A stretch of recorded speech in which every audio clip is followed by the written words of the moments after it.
Previously, in the Shattered Lands. Within the darkened caves, the adventurers faced the cloven shaman, Marthok, and his two guards. The wily beastman used fell magics to attempt to disorient and destroy the party as the other pair met them in combat. However, the mighty adventurers could not be stopped and carved through their opponents with ease. The shaman attempted to flee after his magic proved futile, but he was cut off and put down, though not slain outright. The party looted the shaman's cave and then decided to bind and question him, hoping to find answers. They healed Marthok enough to talk, who told them what little he knew. The misshapen shaman told them of a minotaur named Bruntok Bloodhoof, called the fool that would lead their tribe to disaster. Marthok had led the remnants here to seek the god Malik's favor again.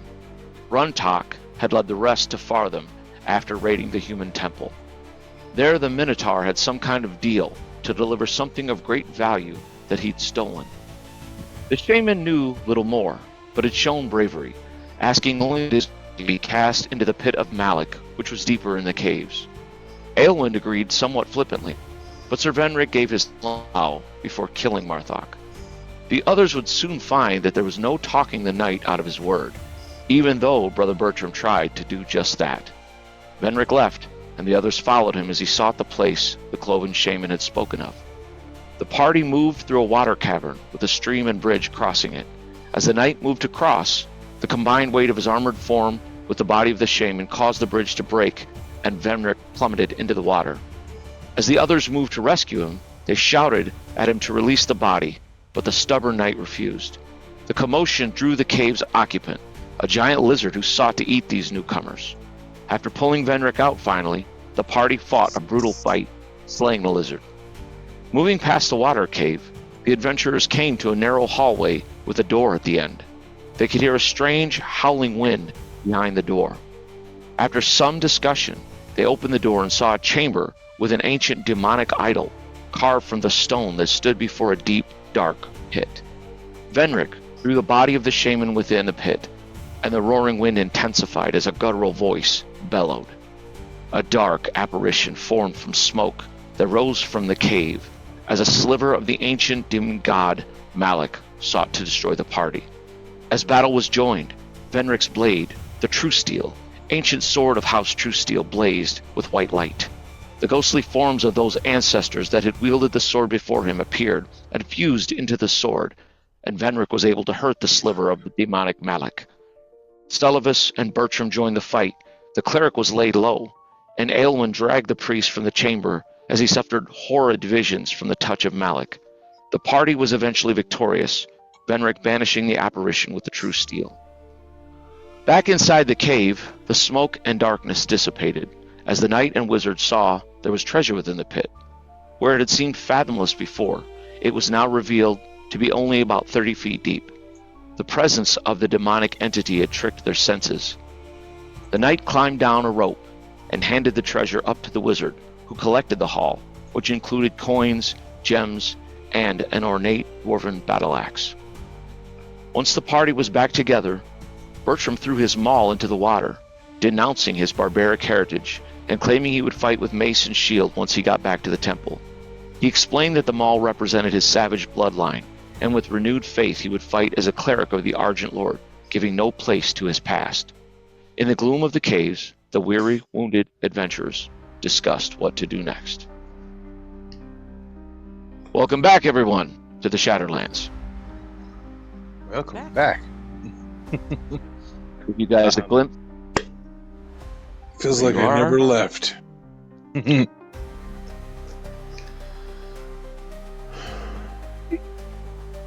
So, Aelwyn, did you want to gather those mushrooms before we make our way back to camp? Yes. Is there any part of this cave we haven't explored, though? There is a passage that you didn't go down. So here is the northern passage rather, that was wide. You're guessing it meets over here, but you have not gone that way. Might as well on our way. Finish this. Yeah, we should finish. Yeah, let's do that, and I will harvest the mushroom on our way out. Sounds good. Right? Benrick leading the way. Come on, we Bertram know will Sorry, I follow. thought Celovus was. Yeah.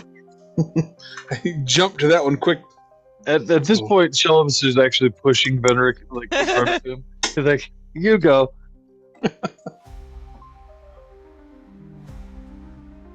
Benrick heads that direction, I'm assuming. Unless he tells me otherwise. Nope, that's right. Bertram follows. Right? You come around the corner, and you can see that it widens out. You do see off to one side, Sir Venric, an alcove. There's a small alcove off the cave passage that holds a strange skull in a natural shelf in the wall. The skull seems to be that of a beastman, but there's something different about it that you can't quite place. It almost doesn't look like bone. Celadus, Yes. do you see this thing? I do. Let me take a closer look at it. Doesn't look like a normal skull. Selvis will examine it and just see. I mean, chaos beasts are known to be, rather odd. Their mutations are many, but Selvis will kind of take a look at it and, see if it's perhaps something maybe he's never seen before. All right, give me, let's see, knowledge nature, or knowledge religion, or knowledge arcana. I'll go with the knowledge. Are you just looking at it, or you pick it up? I don't pick it up. I will just kind of examine it. You cut out there. You said you pick it up and wear it like a hat. Yeah. No. I will just examine it. I'll get close to it. Probably within a foot of it or so, but I will examine it pretty closely. Now let's see here. That is a 16. All right. To your eyes, it looks like the skull of a beastman, but it looks strange. It looks almost more crude, as if at this stage it was still being blended or shaped. It looks also like incredibly old, but that the bone is almost crystalline, but not shiny. It's very, very strange. I've never seen anything quite like it. This is rather odd. Seems to be some sort of fetish or idol or something, but or perhaps I don't know what sort of beings fossilize this way, but it could be a natural head. I'm not quite sure. Well, what should we do? Just leave it here and move on, or do you want to take it with us? No, I don't see a point in taking it.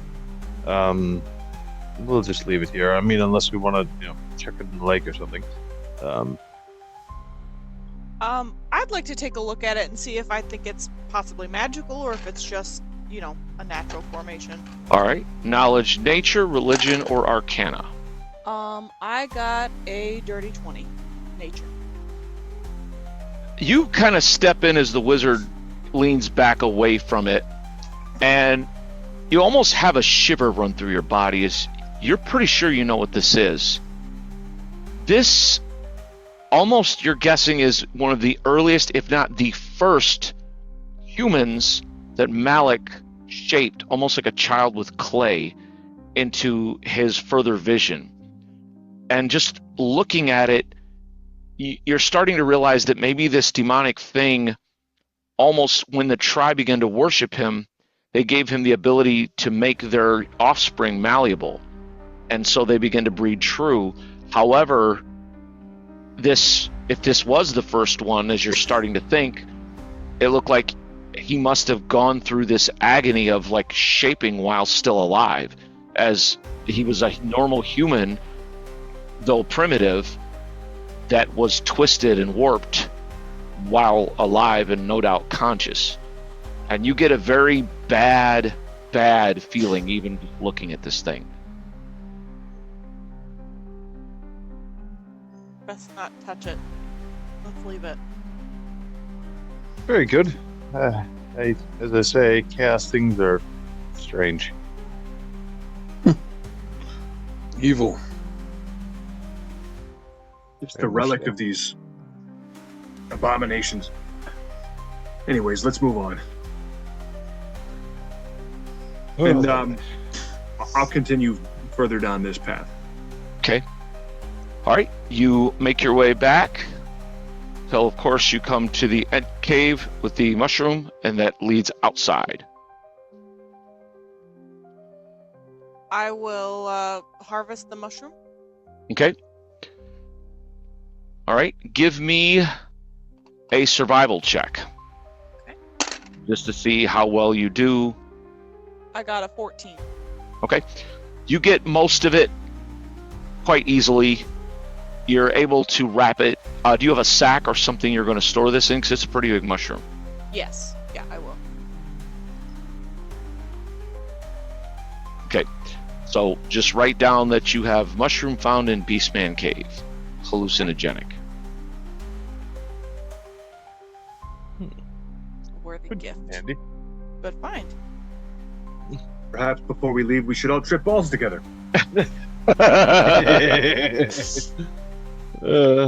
And we tripped enough in the water cave. That's a fine idea. Too soon, Bertram, too soon. I don't Okay. think Bertram needs that to have visions of his deity. It's true. He walks with me. A good whooping he'll do. No, What'd you say? I said a good whooping he'll do.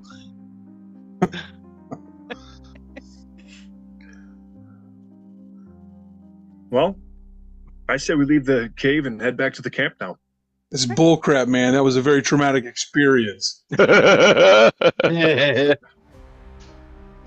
do things if you can't handle the heat. And we're moving past all of this malarkey now. Bertram follows the knight. Be gone! I don't just walk through. I make sure there's no tripwires in this entrance. Okay. You do not see them. In fact, you can see where the trap earlier was, and you guys had bypassed it and all that. And you head back outside into the camp of the Beastmen. It's the exact same way you left it, and you are up in this Beastman camp. Okay, I'll grab Ruthane. He was sitting behind one of the tents. You mean the body of Ruthane, right? No. You said exactly as we left it. Exactly. Oh, yeah. Darn it. Okay. All right. So you grab the corpse of the elk and, all right, fine. You grab the living elk, price on his head, and, you... I think we're heading back to camp, correct? Yep. I summoned my magical griffin holy feather. Excellent. It is about noon. So you guys start heading out. You're making your way. It's very windy outside, blustery, getting cold up in these hills because, again, remember, it is mid-October, but up here in the hills it feels a bit colder. As you begin heading out, Bertram, you're my upper left, so why don't you roll me a d6? 3. Right? Red dice will now move up to a 2. So cool. Travel on! It's getting to be evening as you come to the ruin. Aelwyn, why don't you roll me a d6? 6. Right? As you get to the ruin, you can see that the ogre has basically been picked. There's still some flesh on his bones, but scavengers have been working at his flesh. It is not long till nightfall. Camp here, guys. As well. Yeah. I do the best. have lots sure of there's nothing in healing. there. Who's hurt? I'm a down a little little. hurt. Ruthane is hurt. Okay, what about you, Sir Venric? 9 of 11. Here's what I will do. How hard are you, Celibus? I am 2 of 5 at the moment. And Aylwin, how are you? I'm 4 of 7. Okay. How bad is Ruithane? 12 of 18. Okay. I'm going to use a Healing Hands on the Druid. Oh my God. You get 2 hit points back. I'm almost at full, that's fine. But I'm just, if only there are other numbers other than 1 dice. Just know that. Okay, I'll use the other Healing Hands on Celibus. Thank you. There we go. 4 hit points. Yeah, it puts me up full. And I'll use a Cure Light Wound on Ruithane for 3. He headbutts you and thanks. That is not the thanks I'm looking for, venison packet. Yeah, that's good. I like it. What is he down? Or how far is he He's still? at 15 of 18. He's not bad. Okay, then I'm going to use my last one on Sir Venric. The shield of meat, clothed in steel, for 2 hit points back. Let's be up next. I'm absolutely irritated. Whew, you suck, Jewel Dice! Oh, those are the new ones. Yep, That's the they problem. returned me! Back in your You know, packet. you know what it is? Bertram is used to being a bit more of a battle cleric and healing in the midst, and now he's trying to change his ways a little bit, being more of a regular cleric, and he's not used to it yet. This feels weird! You guys had come to the keep, body of the dead ogre. Before going in, Bertram was like, "Here, let me heal things up." Yeah, I'll peek Yo. inside first to make sure there's not anything currently layering inside. You do not see anything. Doesn't look any different from the last time you were here. Okay. Well, let's settle in. I'll mark up a ration. Ah, yes. Start off a fire or spend another cold night. It is cold up in these hills, and you guys just spent the night before was very cold. I mean, now that we're not being hunted by a griffin, it might be fine. Yeah, I don't mean, want to shiver like I did last night. That was I agree. terrible. I really want my wagon and its bed and its stove and the biscuits I hid on the shelf. You think those are still there with the dragon in there? Well, Frixus shouldn't be in the wagon at this point. So, at least I hope. Just, he does eat biscuits, though, doesn't he? I mean, dragons are, believe it or not, some people think they're carnivorous, but they're actually omnivores, some of them. They can eat other things. I thought they were just dragons. Yeah. I mean, I They watch are. it drink tea, so I'm sure a biscuit is fine. They're delicious biscuits, Bertram. Clay and I helped ourselves to them, too. I think they were delicious biscuits. I jest, my friend. Soon enough, we'll be back at your temple and you can get some more. Yeah, it's all about the biscuits for me. All right. That watch? Bed down. Yeah. Yep. All right. Who's taking first watch? I will. All right. Pull my armor off and bed down. You guys get a fire going. There's enough daylight left to get some wood. Luckily, it's a little bit of a search to find wood that's dry enough because it has been raining, but that was a couple of days ago, and you're able to find enough wood.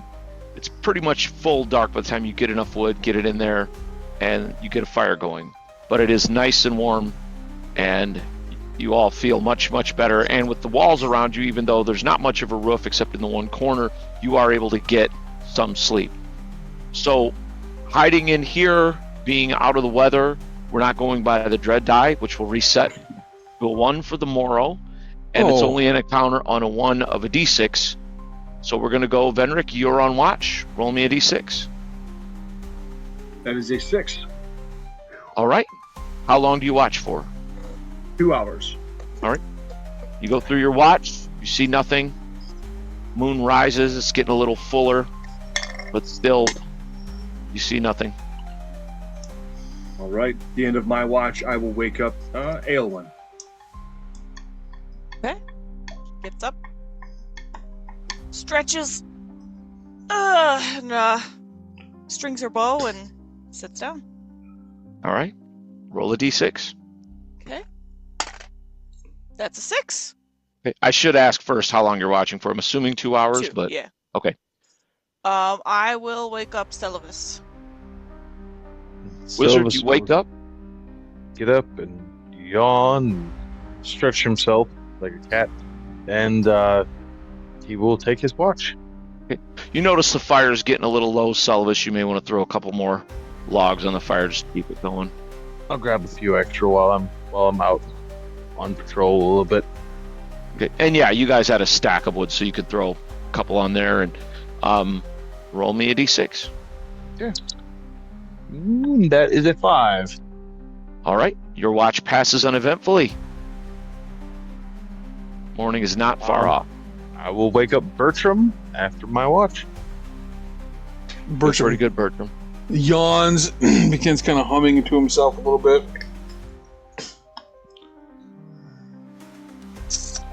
Do I have to roll, though? You do have to roll. Okay.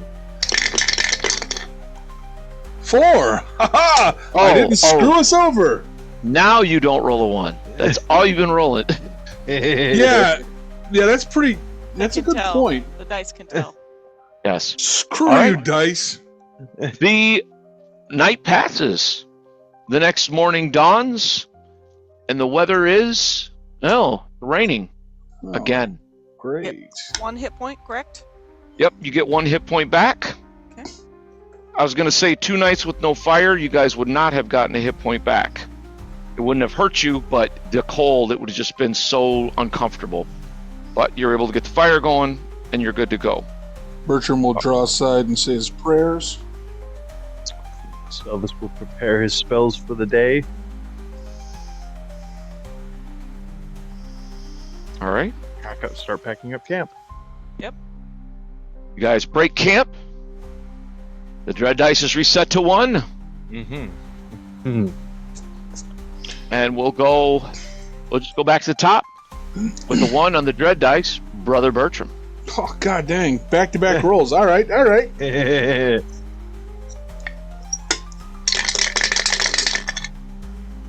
4. I'm going to keep you from a hit point dice. Right.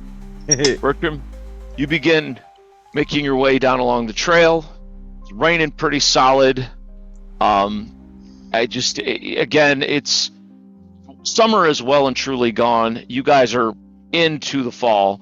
Luckily, the rain late morning, the rain patters off, and you realize, the sun may even peek out later in the day. Around midday, Aelwyn, roll me a d6. 2. All right. 2 on the dread die. Yup. Bertram, next time you're healing us, you should just say it's for a random encounter roll. Boom, 6, guys. I think I might. That'll be my prayer. Yeah. Take all my healing, be random encounters. All right. Let's see. Go back here. If you guys want to take 5, this would be a good time to do it. Okay. Sounds good. Okay. It's a little after midday. You have took a little break to eat your afternoon meal, some hardtack, some beef jerky, and gotten back moving. As you're making your way, it's getting more and more forested, and you can feel the land is starting to go down and level out. You're starting to come down out of the hills, and ahead you can see the thick forest, and you're probably only an hour or 2 away from your camp at this point. However, as you're rounding a corner, you hear deep voices in argument, and they cut off just as you round the corner because they hear you as you hear them.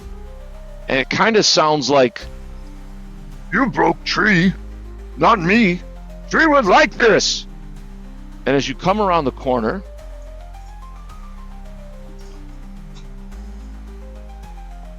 again, this is roughly where your group is. I thought that was a close-up on armored ogres. I'm like, oh, God! Then you see Oh, there's two of them. just as you round the corner, they know, again, you guys are not being stealthy. You're being led by Captain Pot and Pan, and sure enough, you round the corner, and they hear/see you, hear/see them. And we're going to go now to, you guessed it, it's initiative. The most wonderful time of the year. Wait, that's not right. Wonderful. Friends, All right. we bring tidings of great joy. Let's give thanks for these ogres. Let me know. I'll tell you if we give thanks after. When? Celibus! Charges. Okay. New. Celibus is going to cast Mage Armor on himself. Nice. And how... I have 30 feet of movement. Do I have enough movement to get over behind that set of bushes that's over there, off to my kind of like left of our characters? 3 feet.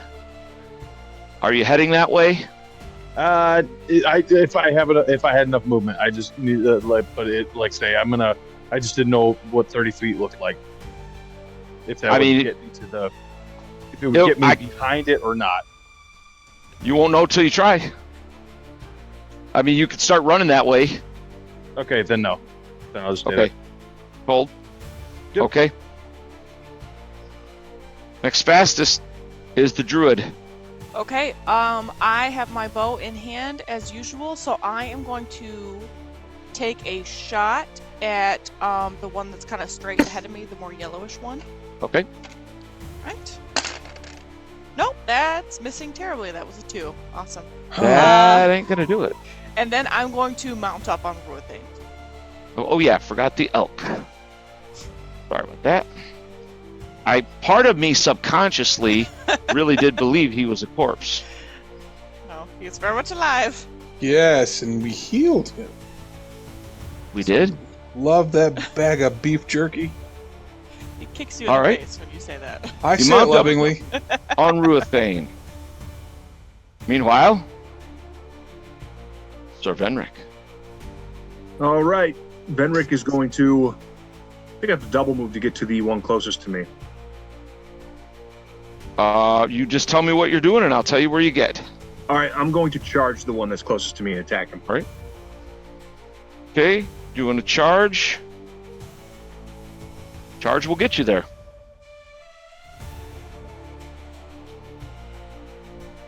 Face my steel, beast. Some That people is would a- call it the false steel, not the true steel. Those people are liars. That's a 16. 16, you say? 16, you say? Let's see. 16 is a hit. Sir Venric. That is for 10 points of damage in the torso. Nicely done. All right, now guys, back me up, back me up. I'm sorry, how much did you say again? 10 damage. 10 damage, all right. He is very injured, but yet stands. Next, Brother Bertram. Bertram will take his double move to get behind Venric. All right. I'm with you, Sir Amen. Venric. My man. Oh, Them. I'm just kidding, guys. Oh, stab me! He will whirl on you as this one will move up. Does this one stop at Venric, or does it have an interest in the new guy? It does not stop at Venric. It goes here. He can reach from here and swings on Bertram. It's not part Who's of just come Bertram's running plan. up. This was not part of Bertram's plan! Oopsie. All right, the one on Sir Benric. How about a 21? Oh, yeah. Well, that's For 9 in the torso. Oh, Lord. Wow. 9, And huh? Benric, I stand. He's hurt, Yep. though. give me a saving throw versus paralysis or be knocked backward. Nat Into 1. Bertram. Oh, That no. one? Nat 1. Bertram, Oh. give me a saving throw versus paralysis with advantage because you kind of see this coming. I got an 18. I needed a 14. All right, so you sidestep as the true steel goes flying past and lands. And just as you're looking up from this, you're looking down. You're not used to seeing, Venric be hit that hard, and you see a club arcing towards you, cutting the air. How about a 16?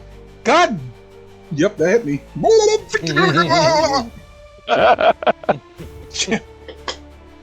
Tension's rising. Right, 5 in the right leg.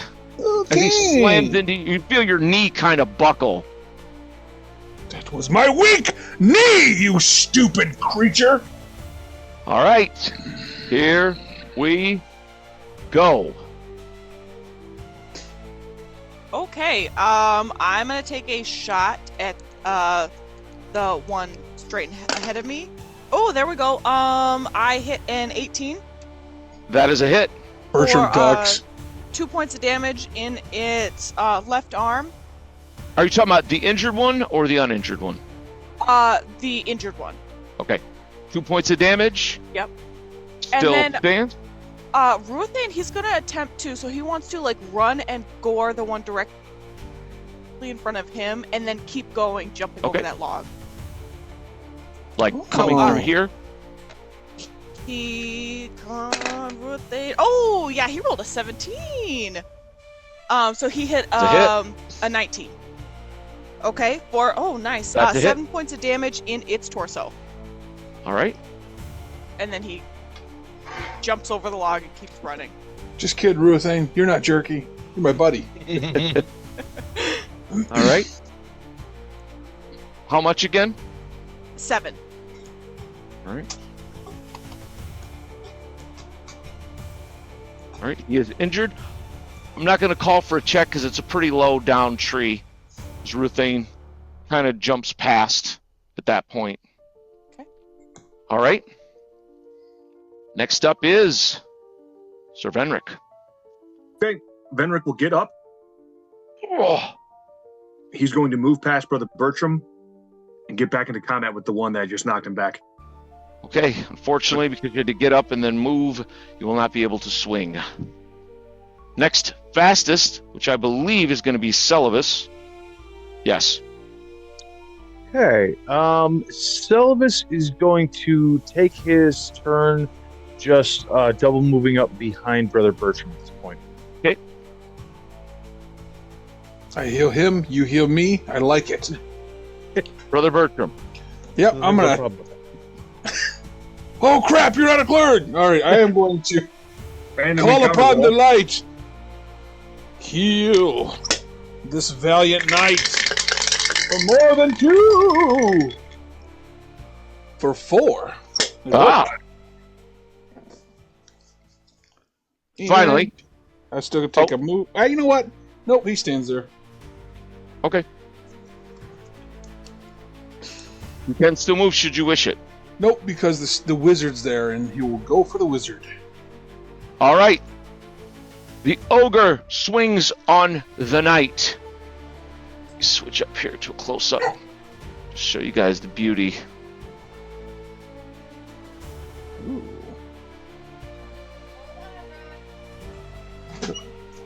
A dashing figure I cut in that blue cloak. All right. The ogre on Sir Venric. Oh my lord. Remember when I couldn't hit you? Yes. I That's rolled over. a natural 19. Oh my.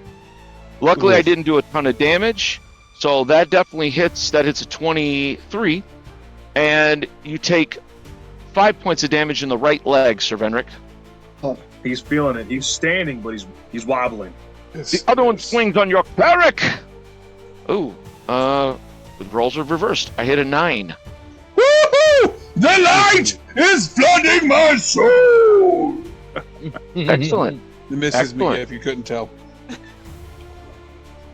All right. Next up is... Oh, guys, I kid you not. Good Lord, that's not Fates very... turn against us.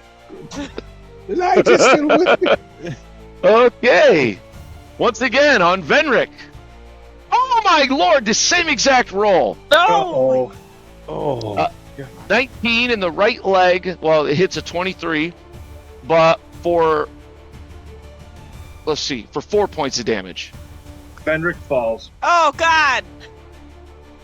Something in your leg gives way. He's like, oh. The other one swings on the cleric. Ooh. Dirty 20. Yep, that tagged Bertram. Luckily, my damage dice are not doing well for 4 in the torso. And Bertram drops. Oh! Good Lord. Next Okay. fastest is our druid. This was sideways quick. Okay. So she is going to take a shot at the one that just dropped Venric, hitting a 14. This one, Yes. that's a hit. Okay, for 4 points of damage in its torso. So injured. So And then desperately injured. Ruithane is going to charge in for the gore. Come on, boy, get him. On the same one? He rolled a 19. Nice. Same one? Yes, same one. For 4 points of damage in its torso. He's just really All right. good at that. He spears this ogre, driving it into the hill. Oh, and that ogre drops dead Oh, to the boy. ground. One of them is no more. Surely the two of you can handle this. Delvis, problem. run! Next up, Brother Bertram. You go ahead and try to clap.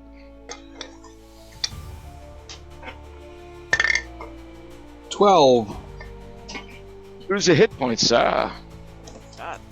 Delvis. All right. Yeah, because there's nothing. And this thing's pretty big. So Sullivan is going to and yell and cast a burning hands on this ogre that's in front of him, and then he's going to move after that. So, but yeah, first off, he needs to give me a save versus spells. He's not very good at that. Can I give you a different save, maybe? I don't think so. Absolutely not! I think it only counts on spells. Okay, I rolled a 2, so Okay, well that's Gonna roll that to hit roast. somebody. good. Roast him. So that is going to be for. All right, so 4 points of damage this round, and since he failed his save, he catches on fire. actually, and, remember, even if they make their save, they catch oh, fire. that's if there's right. anything That's right. combustible. We did read that. Yeah. So yep. So it takes 4 points of damage and catches on fire.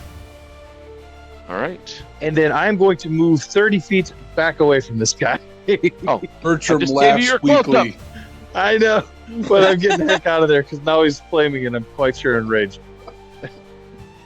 30 feet back. Yep. I'm like, boop, getting out of there. All right. Switch back to this other camera. There we go. That guy is dead. This guy is on fire. He's burning. Okay. Actually, you know what? I might even have a little... Yeah. Just a little ball of fire here. Oh, So you yeah. know he's burning. All right. As Selvus fries this guy, you see Ellen. He's like, oh! Just for a grin, since this guy's so big, where did the area of fire hit him, Selvus? Good question. It caught him. Oh, it caught his legs, apparently. Okay, so his legs are just burning, and he like leans over like, oh, Sir Venric, give me a clot check. That is a 16. You are not bleeding out. You're made of sterner stuff. Got him right in the poinkers, Ben. All right. Next round begins with. Oh Oh! God. Yeah. However, he is on fire. So first thing that happens is he takes fire damage. Yep. Which, well, let me reread the description real quick because I think he gets his chance to make his save before he does that. And I believe that's on his turn. Let me double check. I thought he has to put it out for it to stop, if I remembered right. Yeah, I just couldn't remember if it was at the beginning of his turn that he took the damage or that at the end. I couldn't remember how we did that. Oh, I see. I gotcha. Because if he put it out at the beginning of his turn, then So I just wanted to make sure I'm not. That makes sense. Out extra hit points. Burning hands. A cone of flame shoots from your fingertips. Caster, any creature in the area of flame takes 1d4 points of fire damage per caster level. Saving throw versus spells for half damage. Flammable materials catch on fire in a full round must be spent to put them out. The creature takes 1d4 points of damage each round until they're quenched. So it is. It takes a full round to put it out. Well, he's going to take damage no matter what, correct? Yeah, because he's burning this round, so it takes a full round for him to put it out, and then All right. So We'll roll your damage. okay, just D4.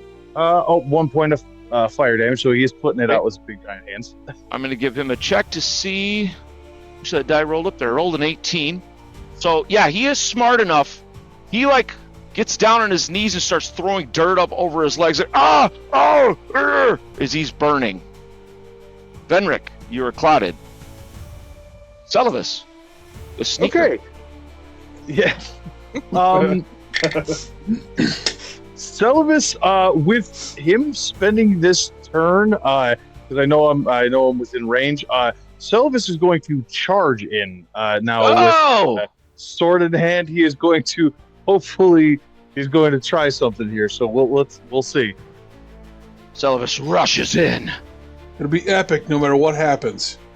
Agreed. It's very true. Whether it's an epic death or an epic success, either one is very probable. Epic ... Let's see here. Ooh, that's an 18 to hit. That is a hit. Well, I rolled an 18, so it's actually a 19 in total. But for 6 points of damage in the torso. He Nice. is badly wounded. As it gets down, throwing dirt over its legs and yowling with pain, you rush up and stab him in the chest. You're seeking his heart. You realize you didn't quite hit it, but it's a deep wound into his chest. And as you pull the blade back, blood just gouts everywhere. Bertram, give me a clot check. 18. You're no longer bleeding, sir.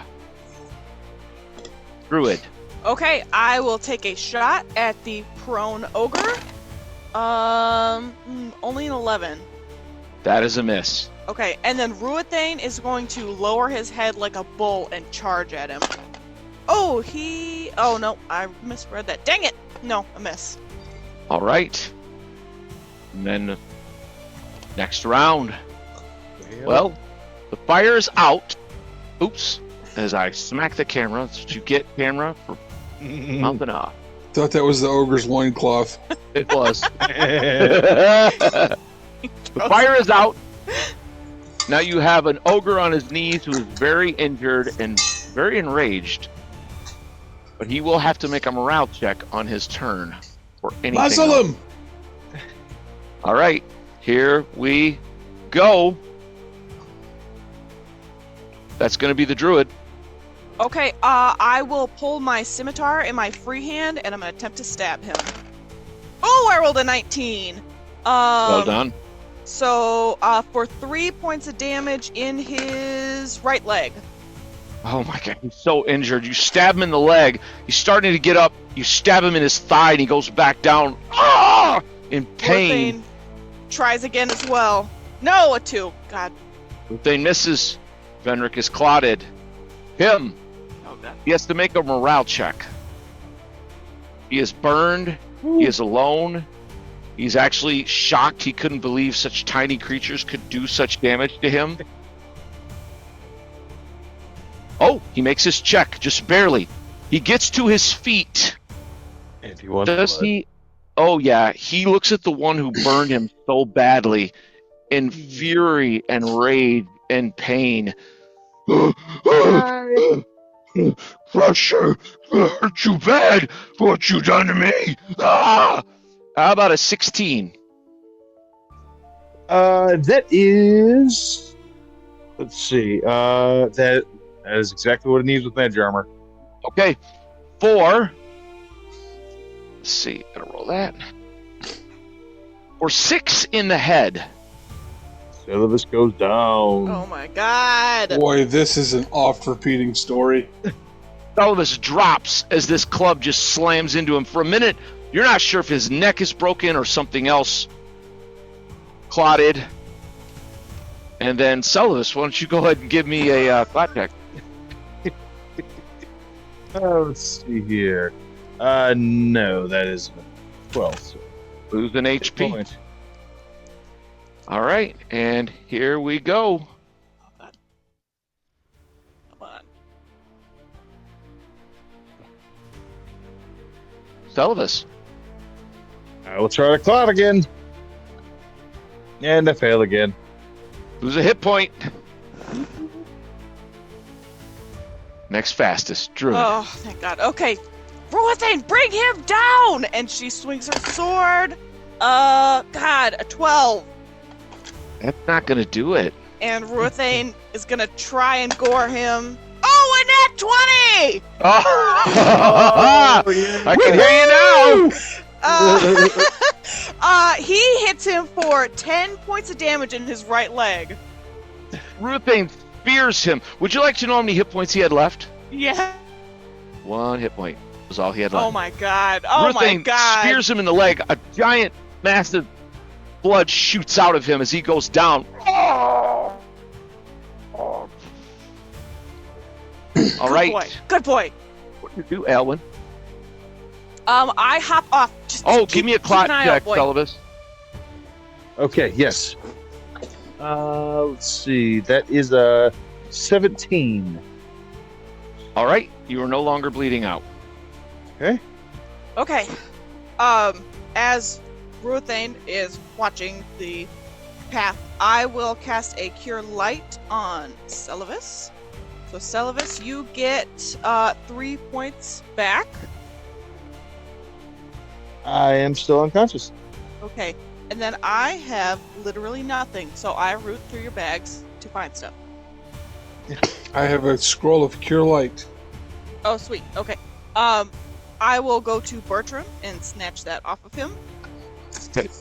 And since I'm there, I will use it on Bertram. Bertram, you get 5 back. That brings me awake. Okay. Bertram is whole. Can you Okay. get the others up, big man? Got nothing left. I can. I'm going to cast Cure Light Wounds on Sir Venric. 4. Rolled off my table. That's so stupid. Son of a gun, man. Those are really good. It's a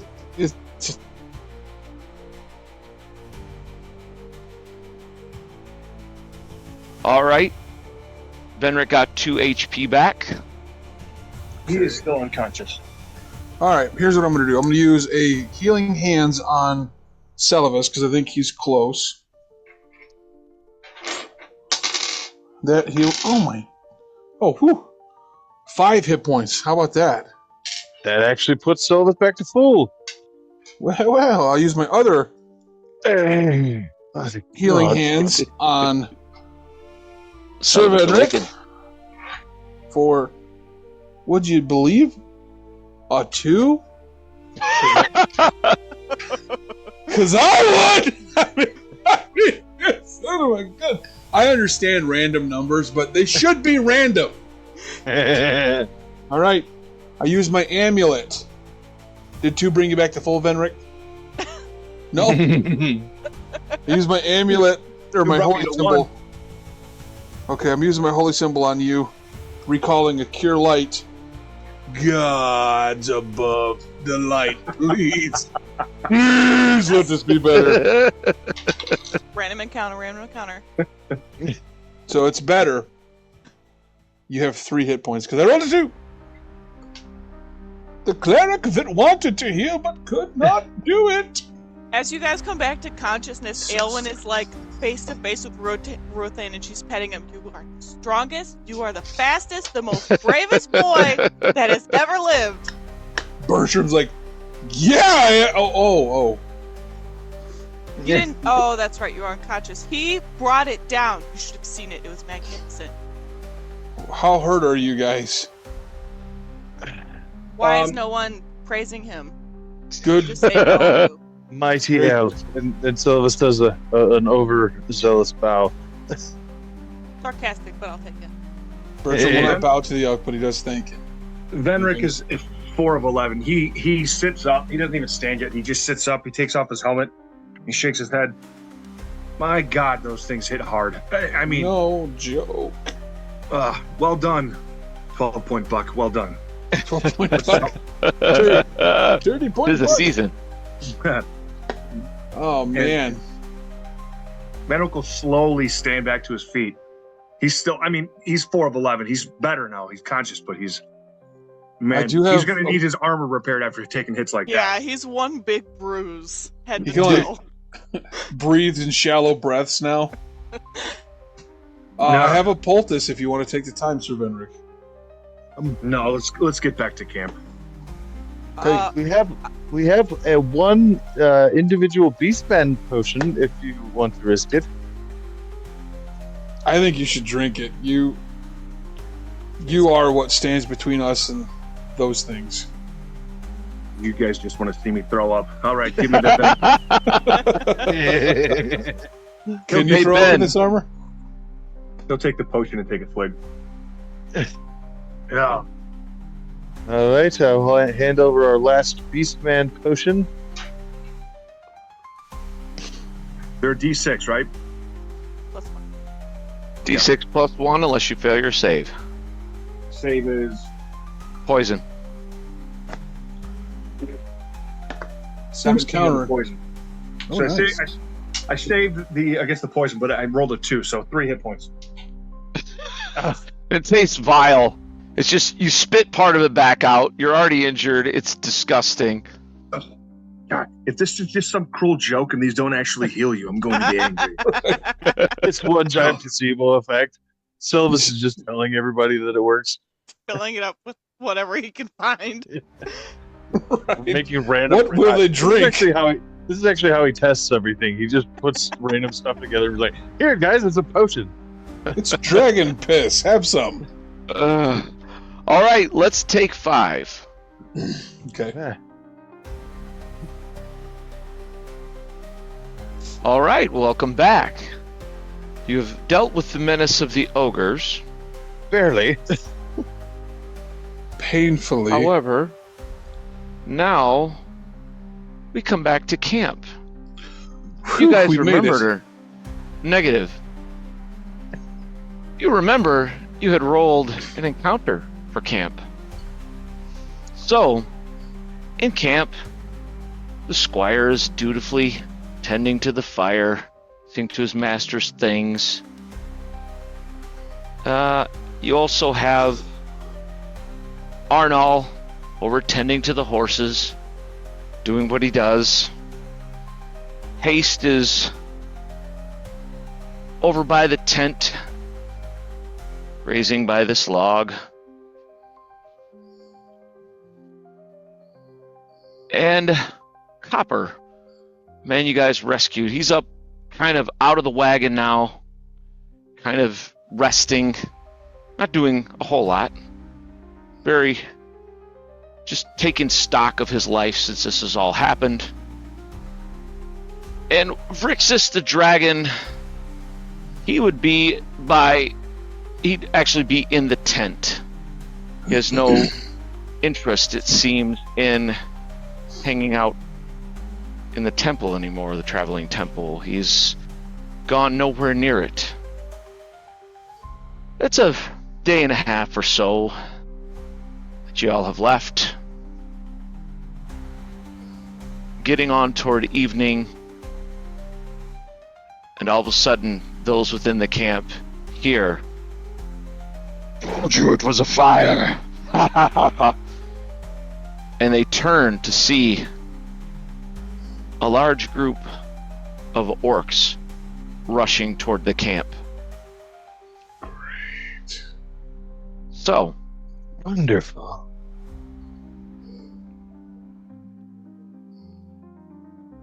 we're going to go ahead and set these orcs outside the camp. Actually, I got to see what direction they're coming from before I do that. Oh, they're coming from over here. A large one with the two-handed axe seems to be the leader. He seems a bit beefier and more menacing than the others. Wonderful. So, we have Brixus, played by, of course, Ben. Squire Clay, played by his master, Venric. Haste, also, played by Venric. We have Copper, who will be played by Brother Bertram. However, there's a couple things I may give you tips on as we play with Bertram, or with Copper, rather. We also have the team of horses and Arnall, played by Brother Bertram as well. Who's ready Mm-hmm. for this mayhem? Hold this. All right. You guys ready for this? A little bit. Not really. Stop. Haste! What would the mighty Haste do sensing orcs, this fearless steed? Haste? Is he barded right now? No.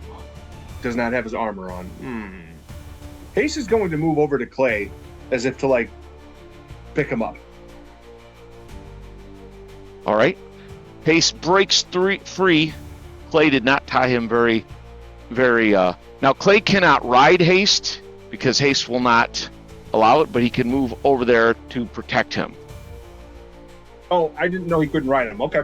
No, but if you could do something else with him, just because you didn't know that, I didn't realize. Yeah, Haste will only let someone who he views as his equal, such as Venric, ride him. Got it. He wouldn't hurt Clay, but he definitely wouldn't, accept his feeble attempts at riding. Still gonna stay here. I'm not sending my prize war horse into a group of 12,000 orcs. Vrixus. Vrixus at this point would What's going on? He would kind of flap through the tent, and then he would fly out and just above the fire, kind of above the campfire that is there. He would just kind of fly out and above that for right now. Okay.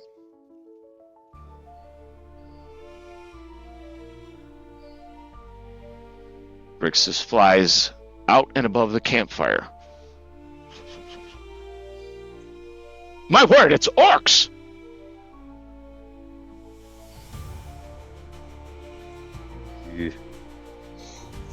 All right.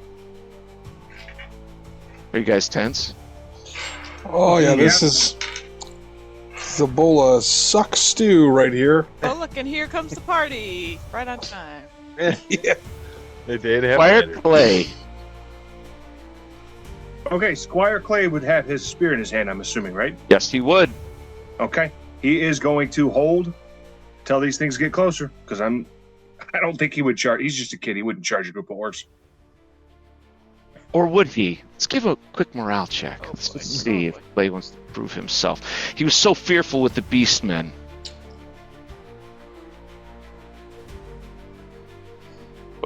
Oh, sorry. Roll 2d6 for morale check. 10. He needed an 8. All right.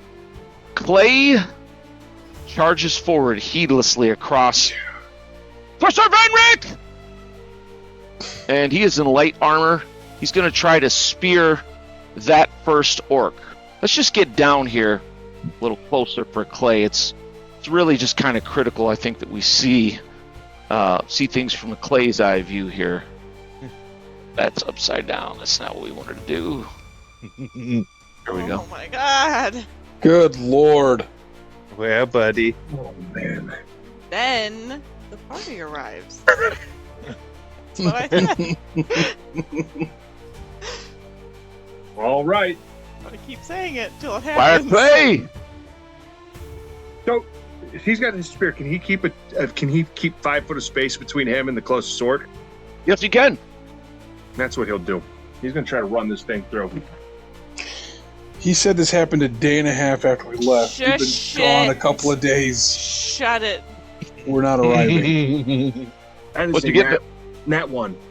Oh, no! Clay! Can he use the rest of his movement and run back the other way? No, because he had to charge. So Clay throws his spear, and it winds up over by the temple. Oh, sorry. Doesn't drop it far, but he does drop it. All right. Oh, next up is Copper. Now, Copper is no fool, and he does have a bow. Just so that you know that. Copper would shoot. All right, he shoots Clay in the back of the head. Got him out of the way. Wow, dude. Yep. Look, he doesn't. He needs to move and get a shot, right? Yeah, he'll have to kind of move over this way. That's what he'll do, and he'll shoot. Ooh, he hit. He rolled a 17. Okay, let me. Sorry, real quick, Jerry, I will send you. Actually, just know that he's +2 to hit with all of his weapons. Okay. He hit a 19 for 1 damage in the right leg. Okay. You hit that closest orc, I'm guessing. Yep. Because I can't roll D6s to save my freaking life. At times like this, I'm often reminded of the party that died. Okay, so you shoot this orc in the leg, Yes. and that's what Copper does. That sucks. Oh. Oh my god! This one's going to rush Copper, or going to rush up on Clay, as is the big orc. This guy with the spear, he'll run up to Arnal. These ones are just going to generally move up and around the wagon, seeing what's what. This one's going to hop up on the wagon. Get off my wagon, you filthy creature. This Sorry, is why Bertram... This is why he's rolling ones, because somebody's defiling the temple. That's what it is. And he gets up there where he can take a shot at the dragon. No. All right. I'm not a fan of that. So, the first one on Copper, who had... Oh, shut that. Okay, Copper has a 14 AC, and this guy hit... Oh, no, he misses. This orc misses completely. All right. The orc on Clay, that is going to hit a 15. That's a hit. Okay. He hits him for...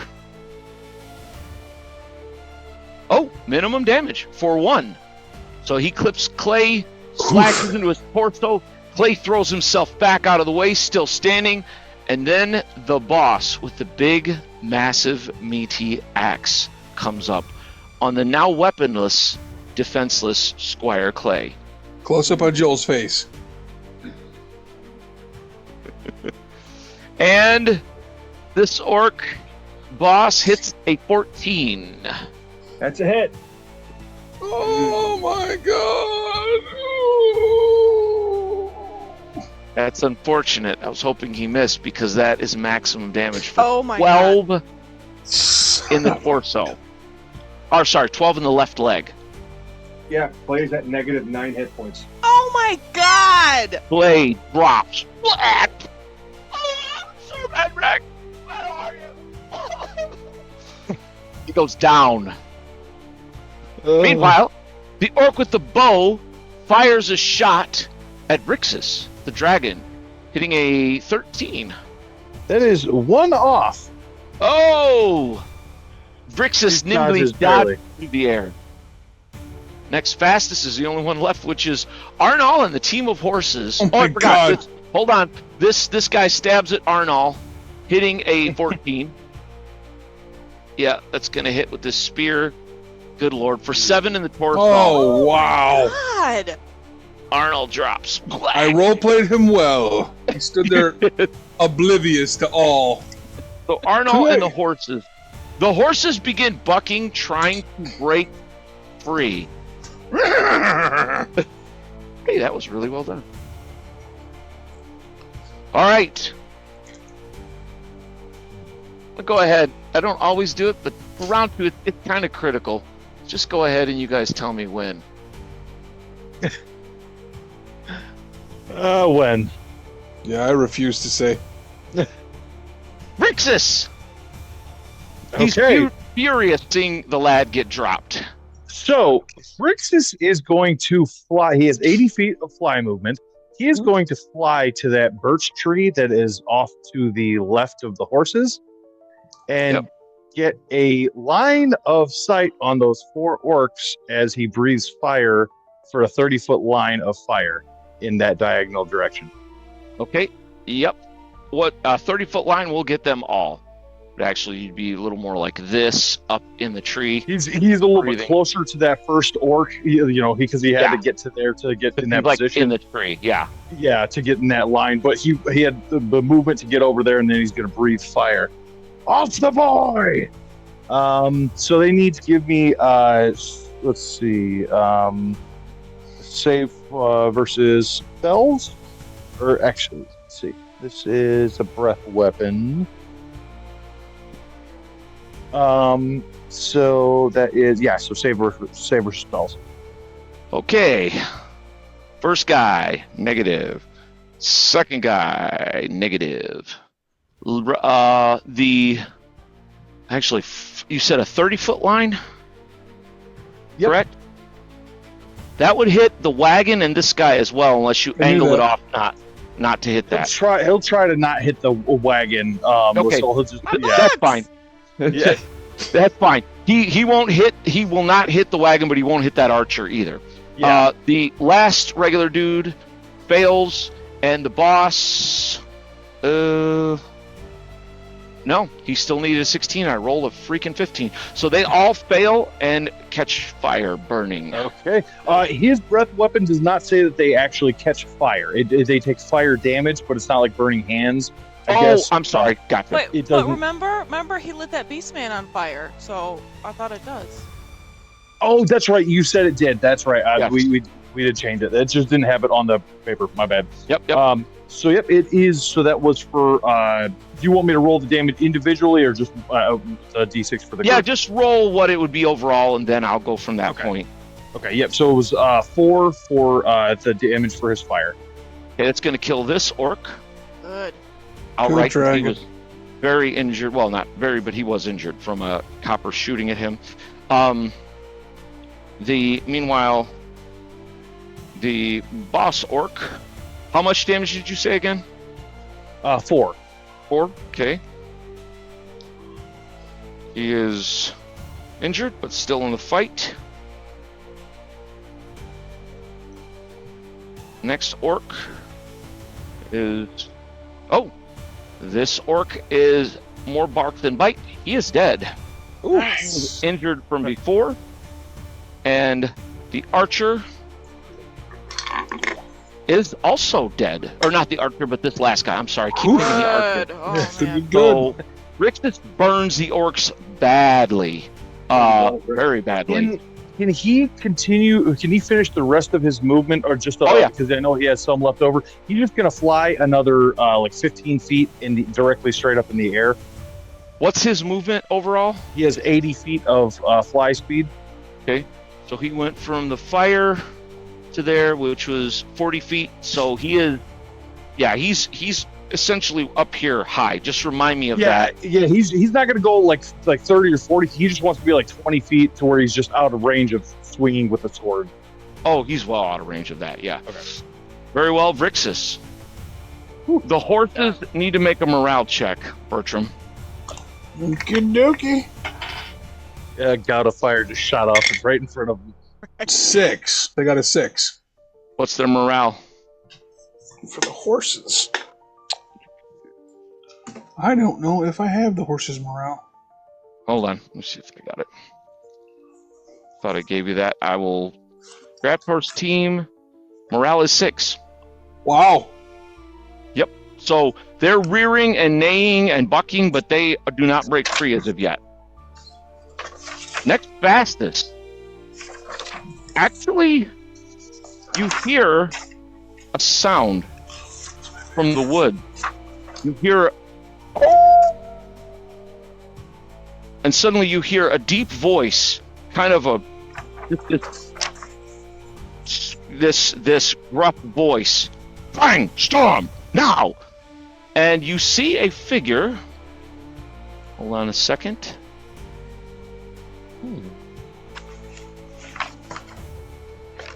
Rushing from the tree.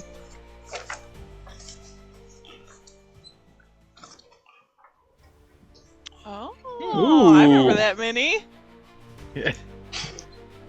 You see this tall man. He is very rough looking. He's got a tricorn hat and this what looks like a trench coat over armor. He's got a crossbow in one hand and a battle axe in the other hand as he comes rushing up, and he is flanked by 2 wolves. At first, they look thinking that they're dogs. Well, those of you, Copper, I should say, and Vrixis think that there may be dogs, but they are not. And they come streaking past. One of the wolves, actually both of the wolves will attack. You have one that comes in here on the orc battling Copper. The other rushes in on the orc with the spear. So Fang will attack the orc. Yep, and that will hit. Definitely that will hit. That's Bertram's friend, Butt Stomp the Ranger. Oh, max damage. He is injured. This orc goes down with his throat torn out. Yes! Oh, man. Nice. There we go. The other wolf, Storm. Oh, a 19. That's definitely a hit.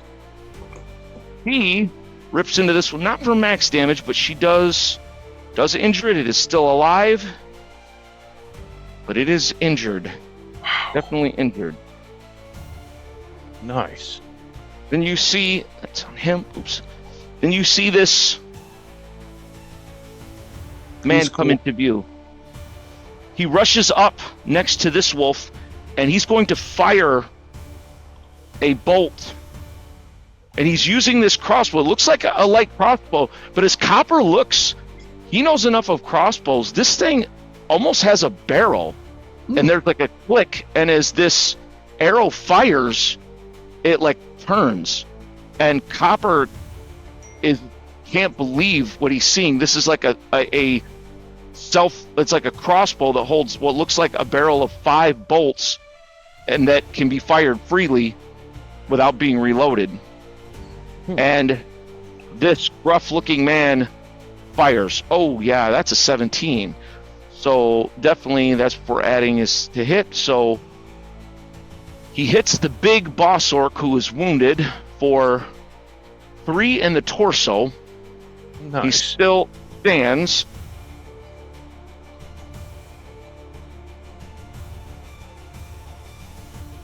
Them. All right.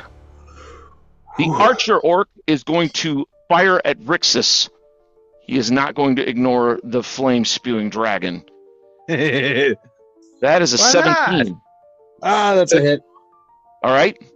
for 5 in the left leg.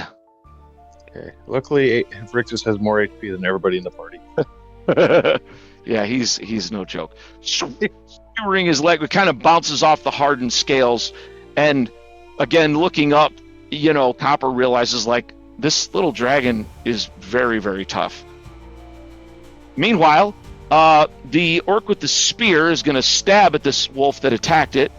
That will hit for 6 in the right arm. All right. And Storm is injured. Yeah.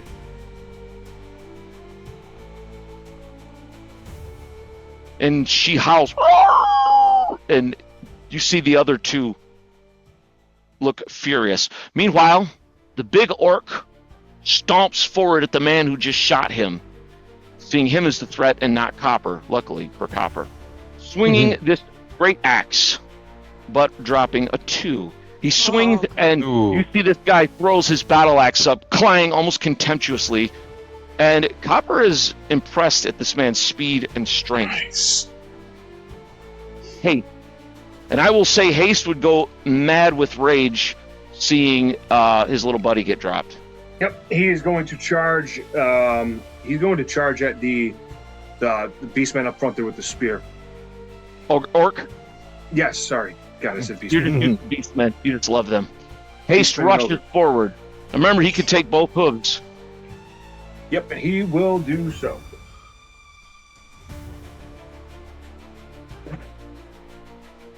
That's a freaking 11 and a 7. Oh, that's not gonna hit. Together, they're 18. Too angry. Squire Clay, I'm gonna need a clot check. That's an 8. Clay is at -10. Ooh. We'll come back to him. Has he breathed his last? Who knows? Copper. Copper has a short sword that he would likely pull and try to help in this point. Okay, He would not try to shoot into combat. that's what it'll do.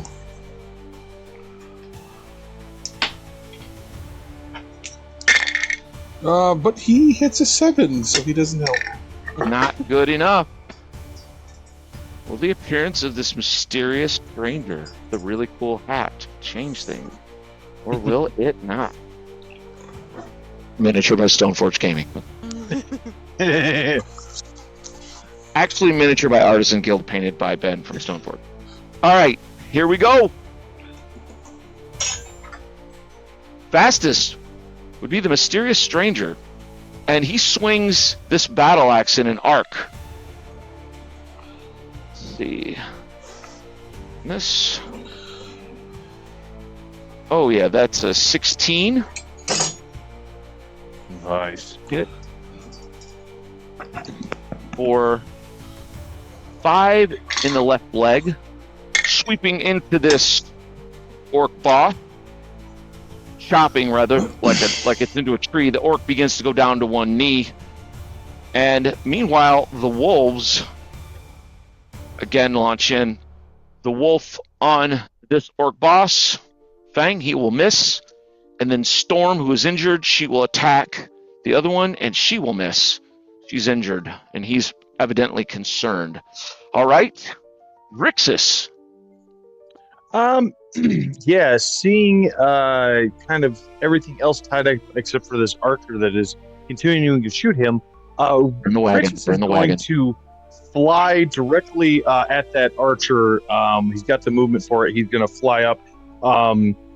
And I don't know. Can he do his claw bite or just a bite? Okay, Nope, he can do all 3. So he is very going agile. to fly up and claw bite with his tiny claws. All right. Let's see here. Scritch, scritch, snip. Oh God, no. Apparently, apparently his claws are very tiny because I rolled a 5, 6, and 6. Oh, gee. Clay is not with us at this point. All right. The orc archer pulls a notched short sword and stabs at Rixus. Ooh, for a 17. That is a hit. All right, for 3 in the torso. He's not a fan of this. Orc with the spear is going to... would he pay attention to this horse charging in? Yes, he would. Apparently, it's much bigger than the wolf, so that is who he's going to go for. But he only hits a 9. That is a miss. The boss is going to go for the mysterious stranger again, and that is a hit. Ooh, for 6 points of damage. Ouch. Mysterious stranger is injured. All right.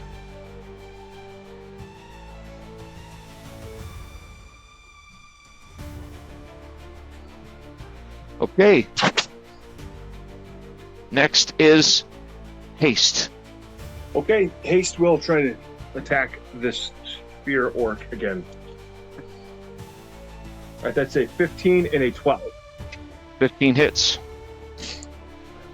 Actually, the 12 hits because this orc is using a two-handed weapon. All right.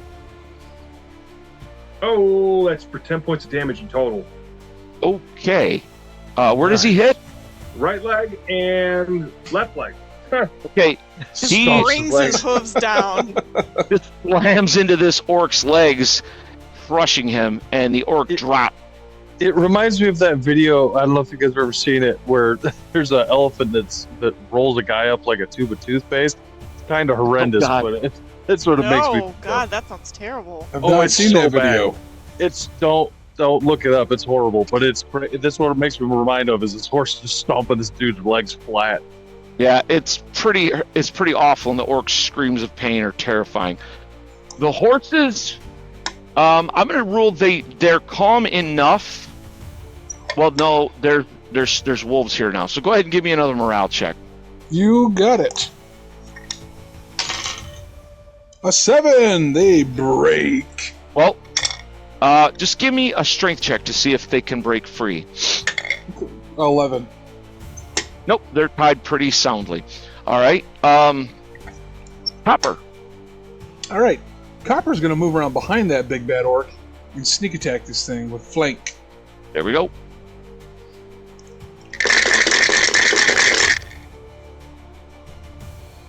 But he hit a 10, so that's stupid.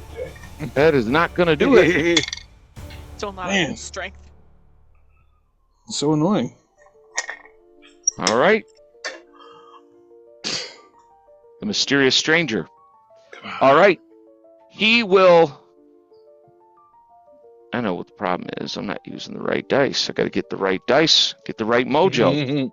All right. He is going to swing at this orc boss and miss. Apparently that was a mistake.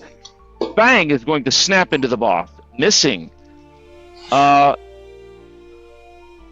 Meanwhile, Storm will rush back to help her crew. There we go. Storm snaps into him for 3 in the left leg, finally pulling him down. And as he gets pulled down, both the wolves jump on him, and Serious Stranger's axe comes in, chopping into his head. All right. Nice. I'm good with that. Then there was one orc left. And that's what's up. Rixus. And Vrixus is going to once again claw bite on this unfortunate orc archer here. Let's see.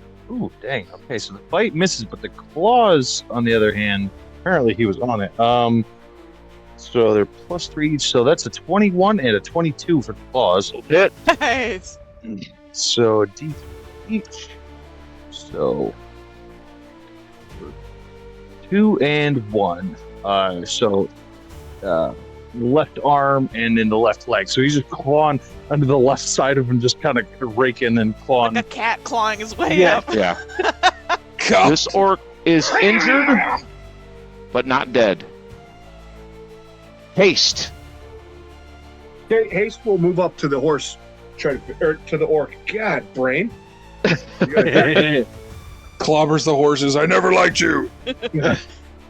That's a 10 and a 5. Those are both misses. Copper. Copper is going to rush over to the fight at the wagon. Okay. He's got, let me see, so he could rush up there and help the dragon easily. Oh, can he swing? Yep. He does so. He's in light armor. No, Copper, you suck like Bertram sucks. It's a 7. The orc, it has got to make a morale check. It is outnumbered. It stands firm. It's mostly animals. It still wants Brixus. It's got eyes for this dragon. It wants to kill him. What if shiny. He can lie and say that it killed a dragon. It hit a 17. As a hit. Well, it actually would be true. It did kill a dragon if it kills Vrixis, but for 2 in the torso. Then that's not going to be happening. He still stands or flaps. The team of horses, give me a morale check to see if they calm down. Come on, horses. This is going good. 7, the same stupid breaking number. Give me a strength check. 3, but you know what? Save me. My sucky rolls. They try to break free. They're rearing and stamping. I'm just doing all 3 as a combined check, but they do not break their bond, luckily, at this Good point. job. Good job All right. tying them up. Mysterious stranger. He's not going to shoot into combat. He will run around with his axe. Oh yeah, that's a 17. Or oh, good lord, max damage. So, yep. He chops this orc in the torso, and the orc tumbles from the front of the wagon. Nice. Nice. Copper will immediately go to Clay. Try and stop bleeding. Clay, he does what he can for Clay, but Clay is in a bad, bad way. He's in bad shape. We'll get to Clay in a minute. Meanwhile, Arnal is also dropped, correct? Yep. What did he get dropped to? I don't recall. All right. I think it was like, I remember you doing like 7 points of damage. Yeah, Oh, that's right, 7. Okay, so he'd be at -3. Now, Give me a Copper- series of... Sorry. Sorry, go ahead. Copper does have a poultice. I remember us giving it to him. Well, before we get to that, though, Yeah, we're going to go ahead and have Arnal give me 4 clock checks, because he's been sitting here this whole time. Okay. It's an @1. That is a 19 for the second one. Okay, so he clocked. At -4, though, right? Mm-hmm. Oh, that's cool. Ranger. Stranger Ranger. All right. As this man kind of comes over, looks like he's in bad shape. Yeah, let's take a look. And we'll see, because you guys are not even close to getting, well, you got a little ways before you get back here. Let's just say that. So go to, so Clay is down, and gonna need, did I not print that up? I thought I did. That's one thing I forgot to do. Hold on. Sorry, everyone. The injury chart. It's the last one. Yeah, it's the last one that I did. I just thought I'd printed it. Apparently, I did not. All right. Clay will now roll on this injury chart. The important thing to know is you roll with advantage. So 2d6, the higher is the better.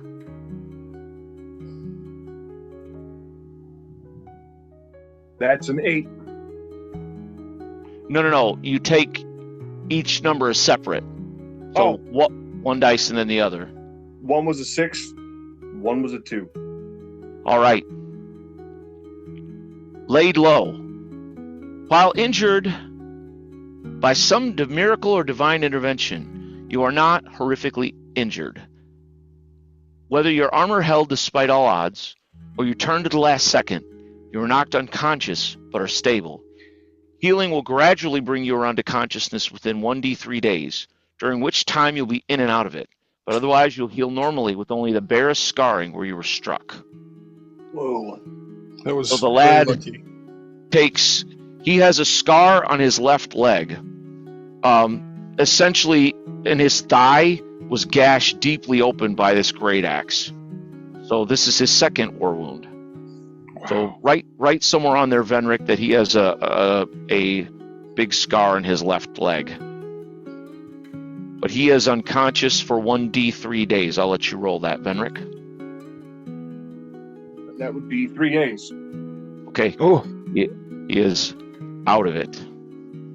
So many injuries in so many days. It's too much. There's no blood left. Copper kind of looks helplessly over. Arnold's out. Clay's out. He looks at the newcomer.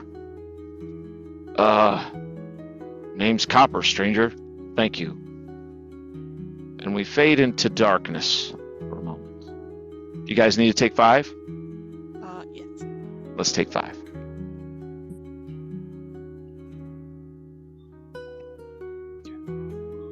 Oh, hello there. When last we left our heroes, they were making their way back, and their camp was attacked. All right. So much fun.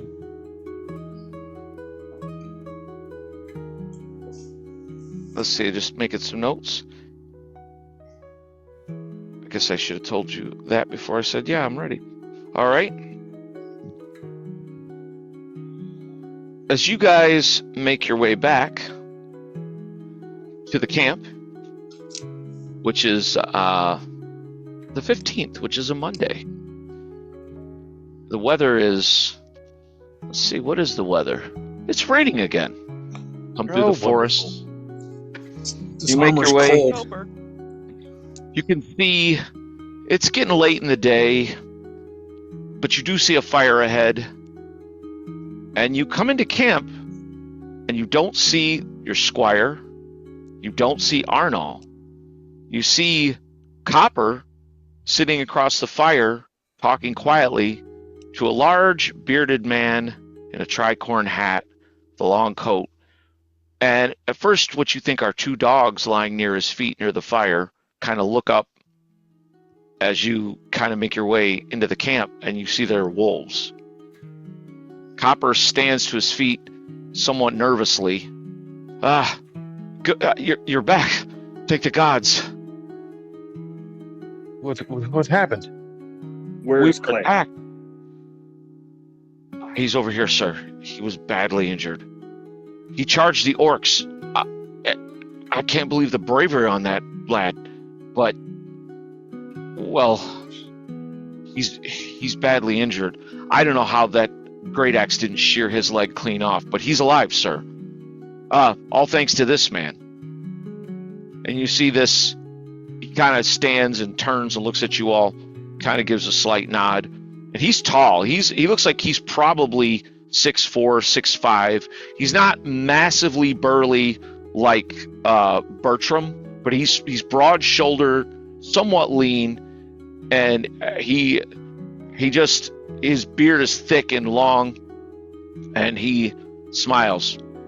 Pleased to meet you. Name's Wolf. Bertram looks down at the shorter man with bald and beard and likes his hat. Nice hat. Nice beard. Came upon your camp here. Tracking some orcs. Where's Thank you Arnold? for intervening. Thank you for intervening.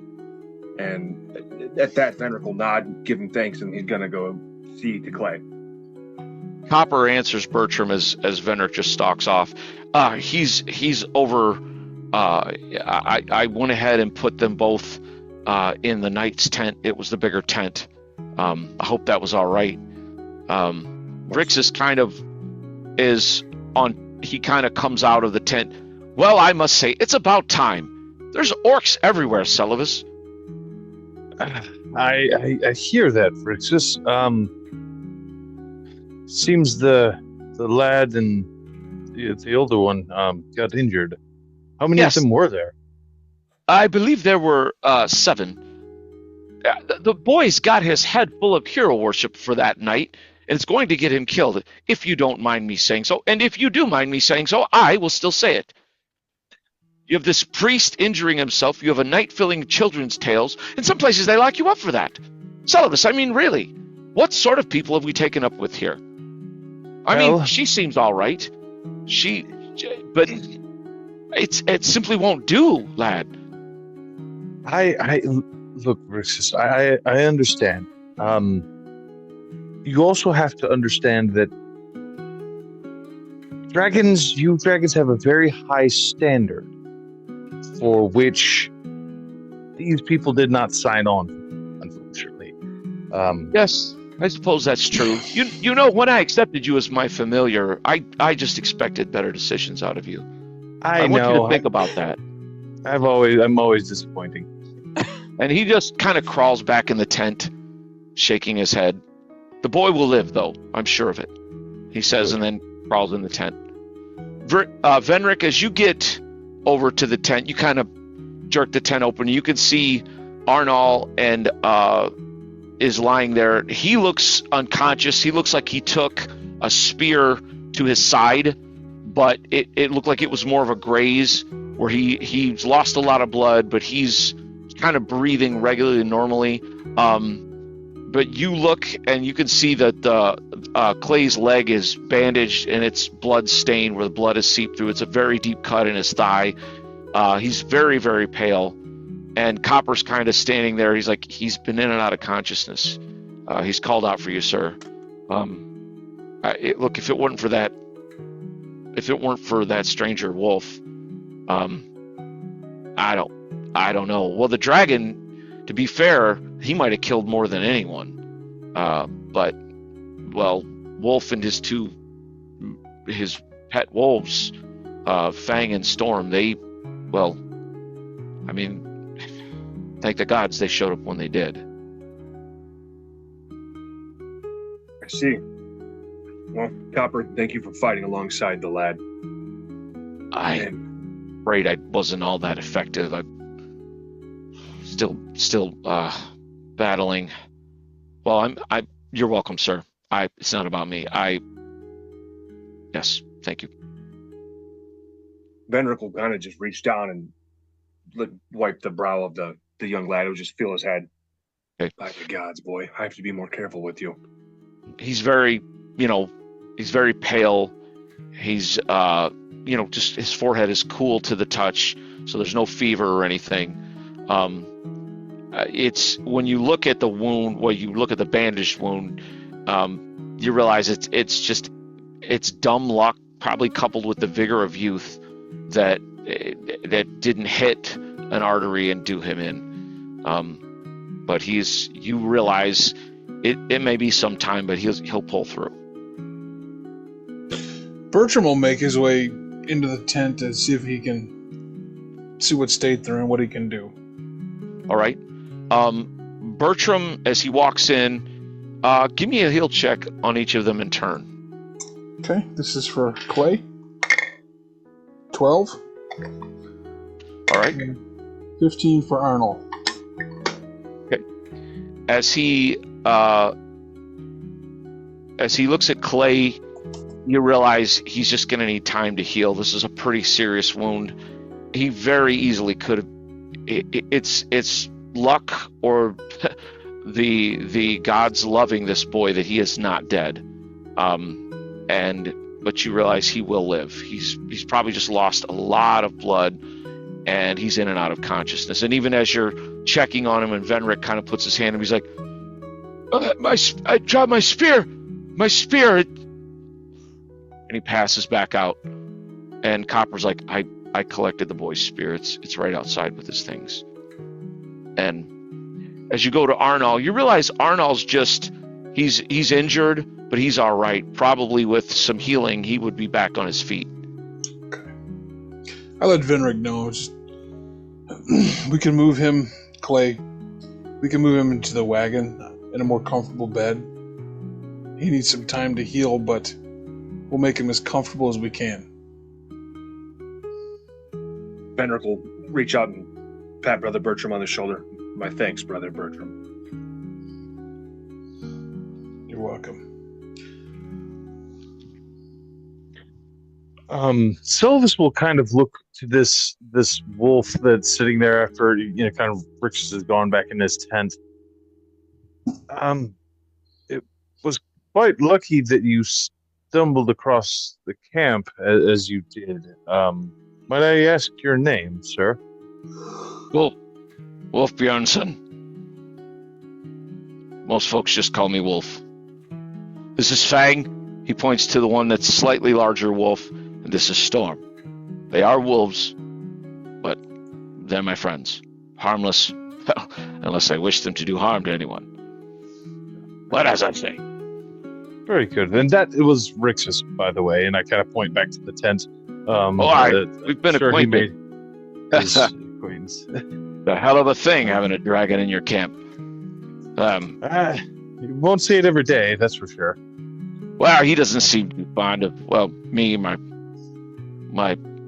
wolves, or I don't think much else right now. He seems very put out. He is somewhat irritable. I have to come clean about something. What was your name again? My name is Celos.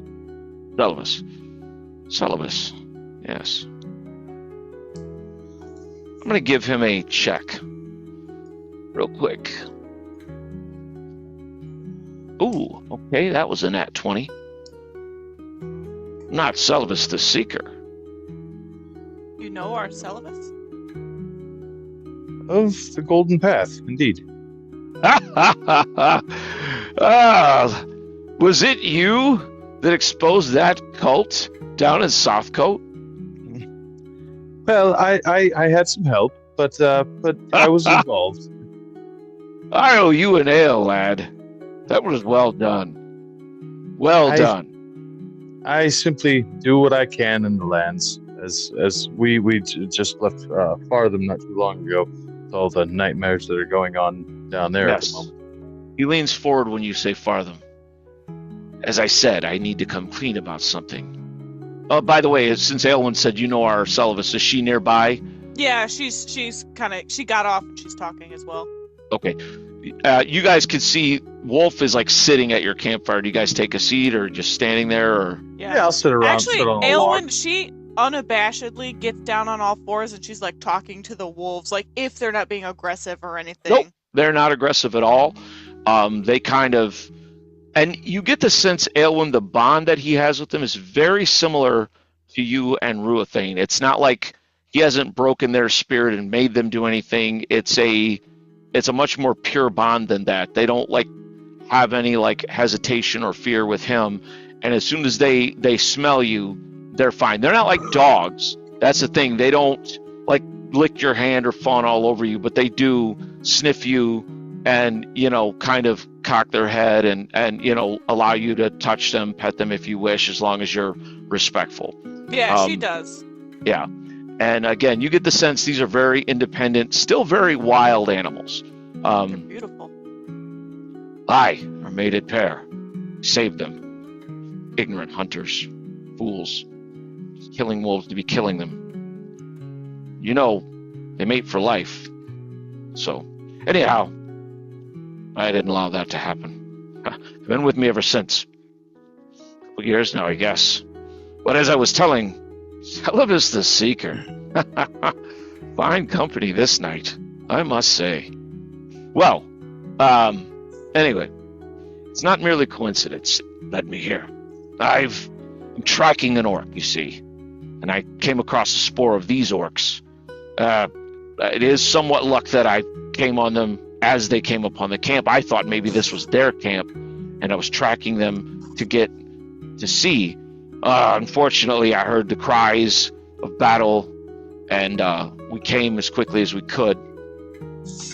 Not quickly enough to stop them hurting the boy or that other man, but quick enough to help. Aye. Well, listen, I'm tracking orcs, one orc in particular, and I would ask, have you run across an orc named Skordag? I can't say that we have. We haven't come across any orcs. When you said you'd gone to Fartham, that's where I think the trail leads. Skordag's Skull Splinter. He's a big orc, massive creature. Wields a hammer. It's it looks. They say it's of dwarven make. He waylaid a dwarf caravan, killed most of them, and he took. No one knows if he's alive or dead. A dwarven smith.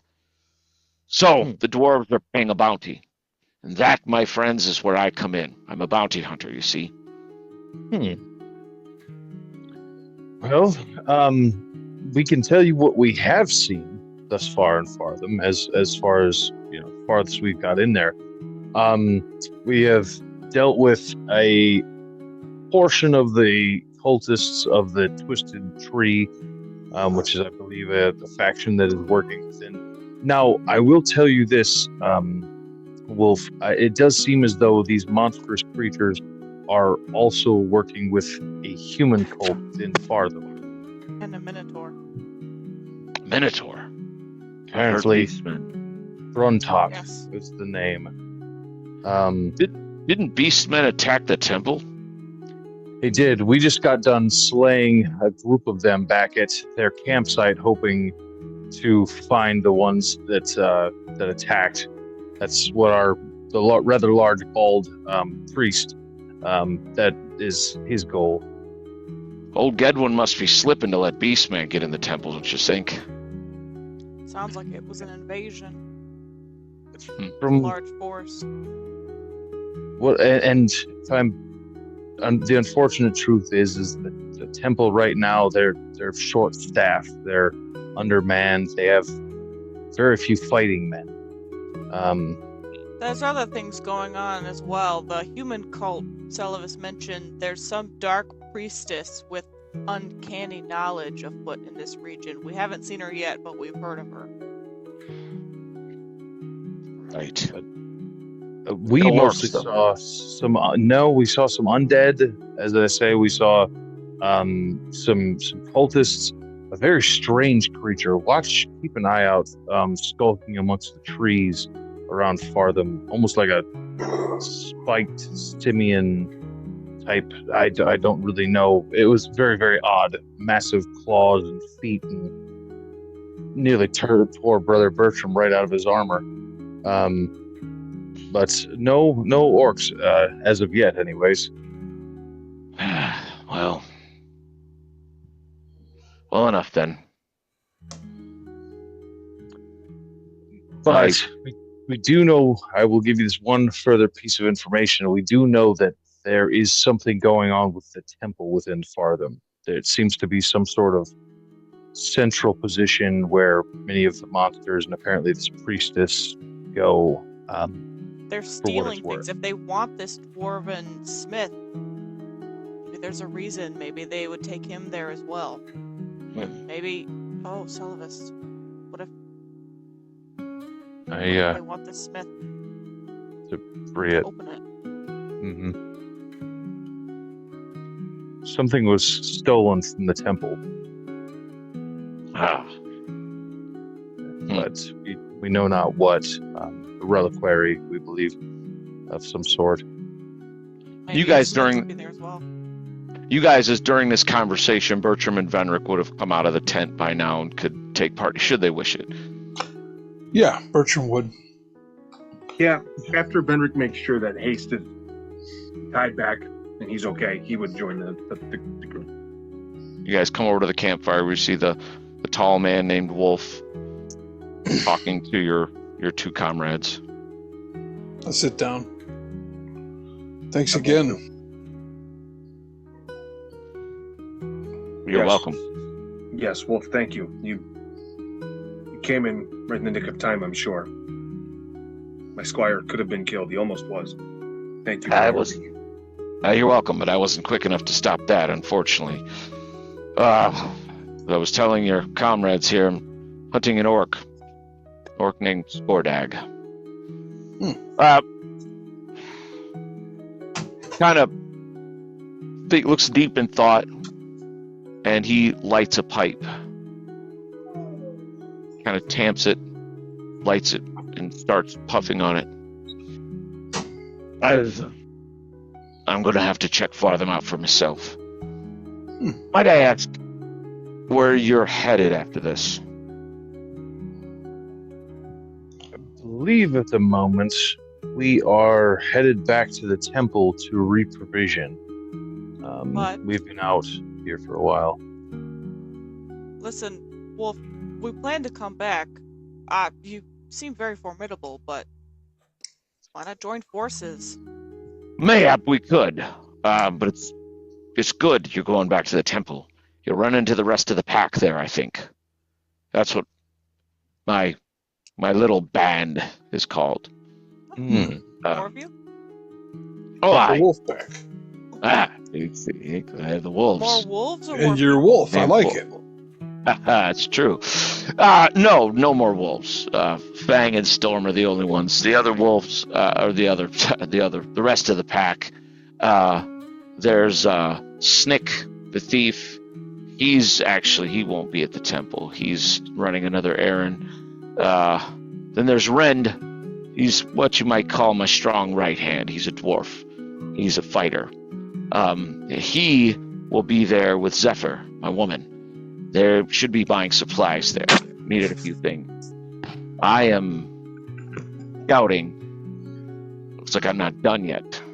If you wouldn't mind, when you get to the temple, if you come across Rend and Zephyr, you can't miss them. Zephyr's, she's a beautiful lass. She's beautiful.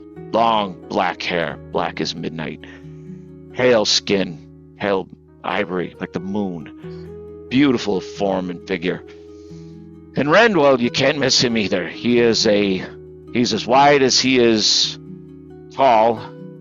He wears armor that, well, let's just say his armor doesn't cover everything. I think he's half berserker. I'm sure Rend is not his real name, but then again, in the pack, we all have our past. Past isn't that important. But Rend is, his weaponry and armor, his helm, everything about him looks like it's designed to hurt someone. You'll know him when you see him. There's usually blood all over him. And if not blood, there's old rust from old blood. He's a cross one, but fair. If you see Zephyr, Rend, or both, they should probably be together. Just tell him Wolf went on to scout the town of Fartham. And they'll know what to do. I'd be willing to pay you. I don't think we can accept payment. We're going back anyways. After what you did. Don't see any need to. Excellent. Well, if you don't mind, my wolves and I would like to share your fire for the night. We'll help you keep watch and everything. Oh, I have no problem with that. More than happy to. Excellent. I'm not going to push on through the dark. And he, just keeps puffing away at his pipe. Is there anything else you lot wish to do for the night? Yes, Bertram will very gently and as tenderly as he can carry Clay to his wagon and lay him in his own bed. All right. Rick will assist just to make sure that he's able to get over there without being bumped or anything. You guys get him mostly in there and then just bash his head against the doorway. Whack! Yeah. So you get him in easily with, I mean, either one of you are well able and strong enough to carry him. With two of you, you get him gently in there. He kind of wakes up at one point, and his eyes are big. And Bertram, as you're moving him, and Venric, you know him very well, but Bertram, you have this moment where he's a big kid, but he is a kid. And as you're moving him, there's this moment where he looks very vulnerable. He looks very much like a child. And there's something in your heart just kind of twists a little bit at seeing him with the injuries. He's got this scar in his chest from the beast man. Now he's got this big gash in his leg. And you just have a moment where your heart almost hurts to see this kid and what he's gone through. And you get him into the bed. And as you lay him in there, his eyes kind of flutter open. Sir Henrik? That's my boy. It's me. I did it. I overcame my fears, sir. I charged him with my spear. I heard you fought valiantly. And I dropped my spear. But I thought of you at the bridge, sir, and how you charged him. Nothing ever stops you. And he just collapses into unconsciousness like that. Those few words robbed him of all his strength. And he passes back out. My brave Clay. And at that, Venacle, he'll let him rest. Okay. All right. So Sylvis will just go in and kind of spend the rest of the evening after he, kind of has let Wolf know. He's going to spend the rest of the evening kind of catching up with Brixus in the tent. All right. Brixus is kind of sullen and withdrawn. Not as Sylvis kind of comes in, you know his moods well enough. He's just upset. He's not angry with anyone in particular or you. He's kind of doing that thing you've seen him do before where he chooses a book, flips through some pages, puts one away, grabs another one hastily, flips through, and just sets it back down. Glumly Sylvis kind of does this thing that he's learned over the time with Rixus, is that without even actually really starting the conversation, what he goes over and does is goes over and finds the spots where Rixus has been leaving notes, and he'll start flipping through those things, just looking at them, kind of waiting to hopefully kind of intrigue Rixus's curiosity in that way, rather than. And it does pull him in. He's like, "Oh yes, there. You see, I wonder about Ebon Tor, and you can see where I've circled it on the map, and I don't know what's there, and I just think it's very strange. No one who goes there comes back. It's just said there's some great evil there, but it's very close. More rumors. Yes, and it's very close, don't you think? I mean, it could be. Of course, it really isn't. It's tangential to our main goals here, of course, but it just makes one wonder." It's true, and it's from the notes that I found, and it looks like you might have found some more here. And from what I've gathered thus far, it's hard telling what might even be there, but it doesn't sound. Well, we know the priestess apparently at some point had some sort of truck with that. I'm not really sure what the tie-in there is, but there's some strange things going on with that tower. Yes, it made me wonder as well. Of course, we can't be sure, and time being of the essence. Lost is on the move, Something we can't forget. I had heard. Well, our research is more important than ever, I guess. Yes. We don't have much time. No. Well, back to work. He kind of dives back into another book, and his mood seems kind of changed. What is Aylwin doing at this point as Sylvis goes into his tent? She spent some time reassuring Ruathane about the presence of the wolves. He looks like he wants to stomp on them. Yeah. And she sort of is kind of just roughhousing with all the animals like Ruathane and the game she plays with him, and kind of including the wolves if they will. They don't get too close to the elk because at first you get the sense that they're like food, and then like some almost unspoken signal from their master, which is really not their master, more like they view him as like the brother or the alpha maybe of their pack, lets them know like, nope, not food. It's, and so after that point, they're not, you realize they're not young. They're not old either, but you being a druid, you definitely recognize this is probably what would be like, if they were, say, in human years, maybe late 20s, mated pair of wolves. They are very, very calm, very staid.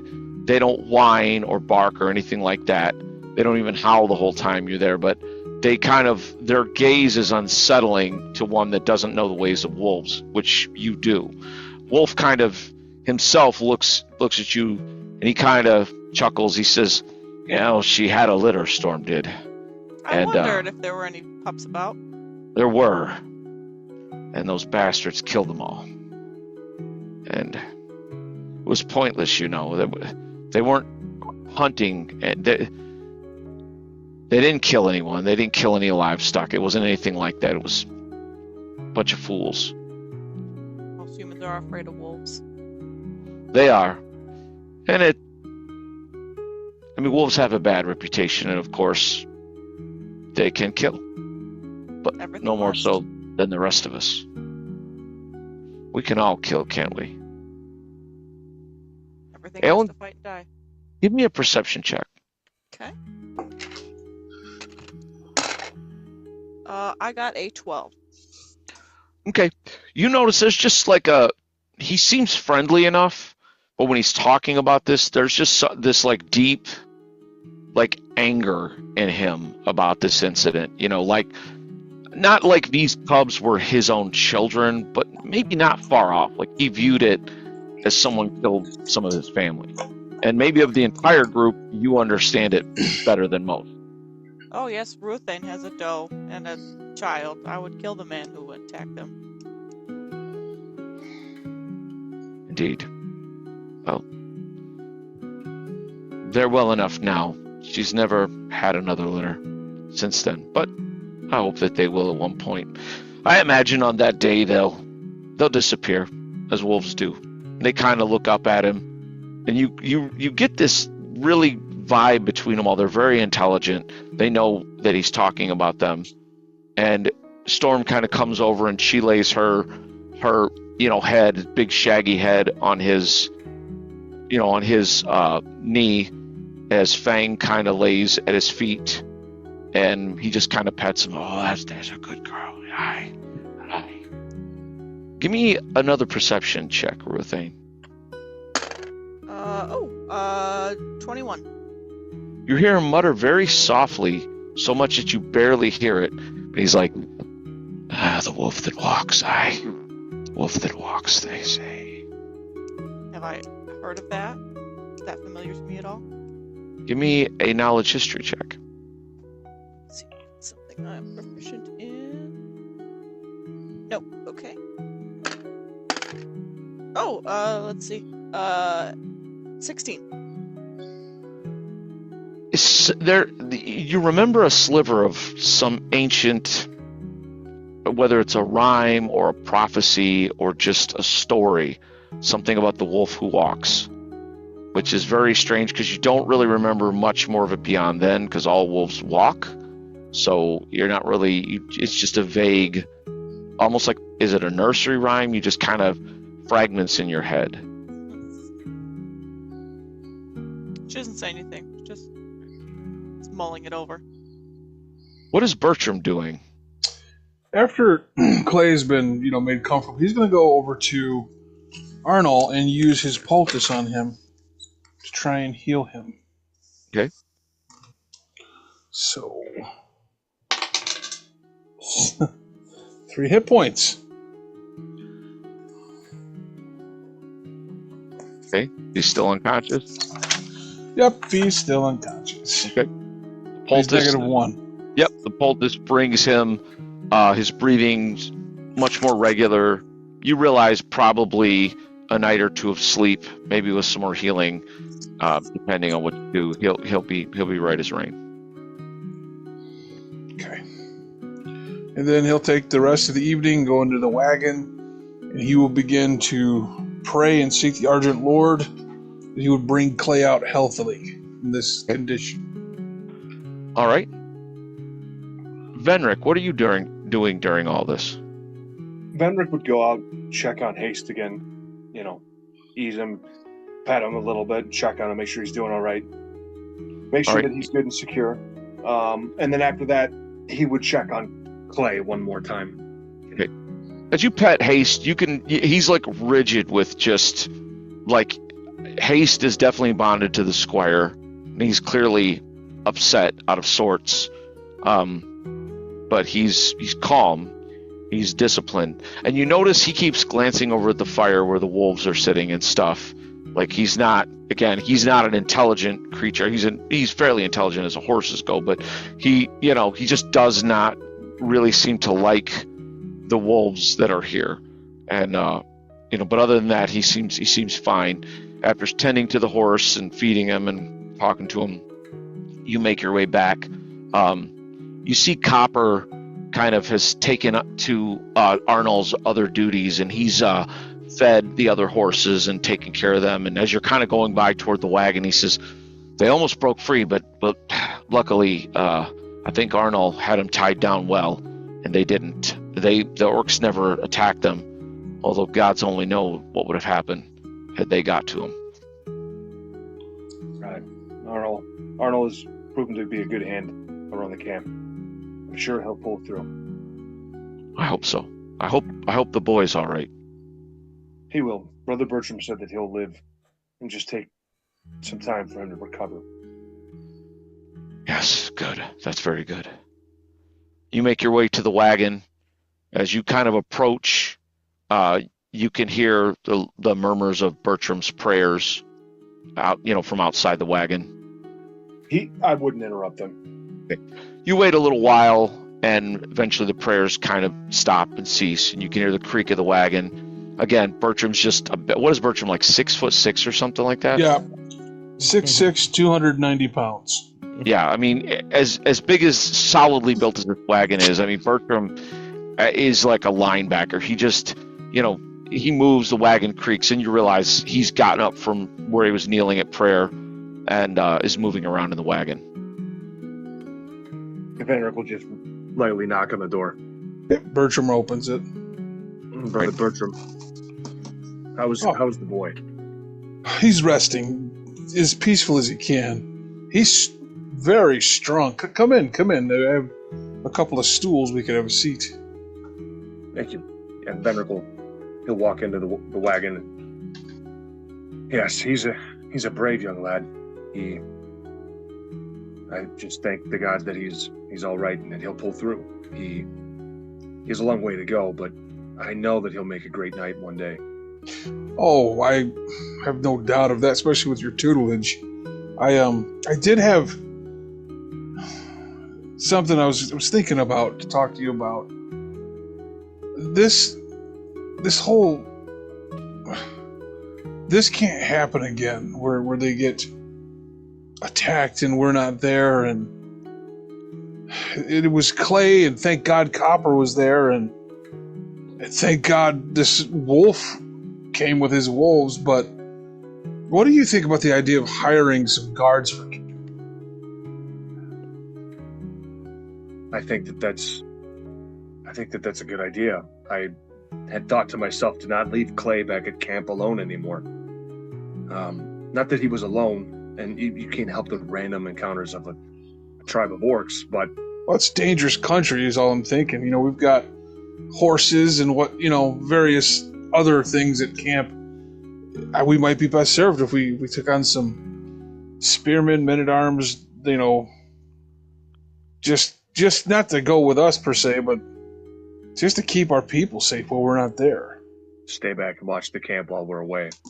What do you think? You're the warrior. Brother Bertram, I believe you are too. But I think that it's a great idea. I think that we should talk to some people when we get back to town. See what that might cost.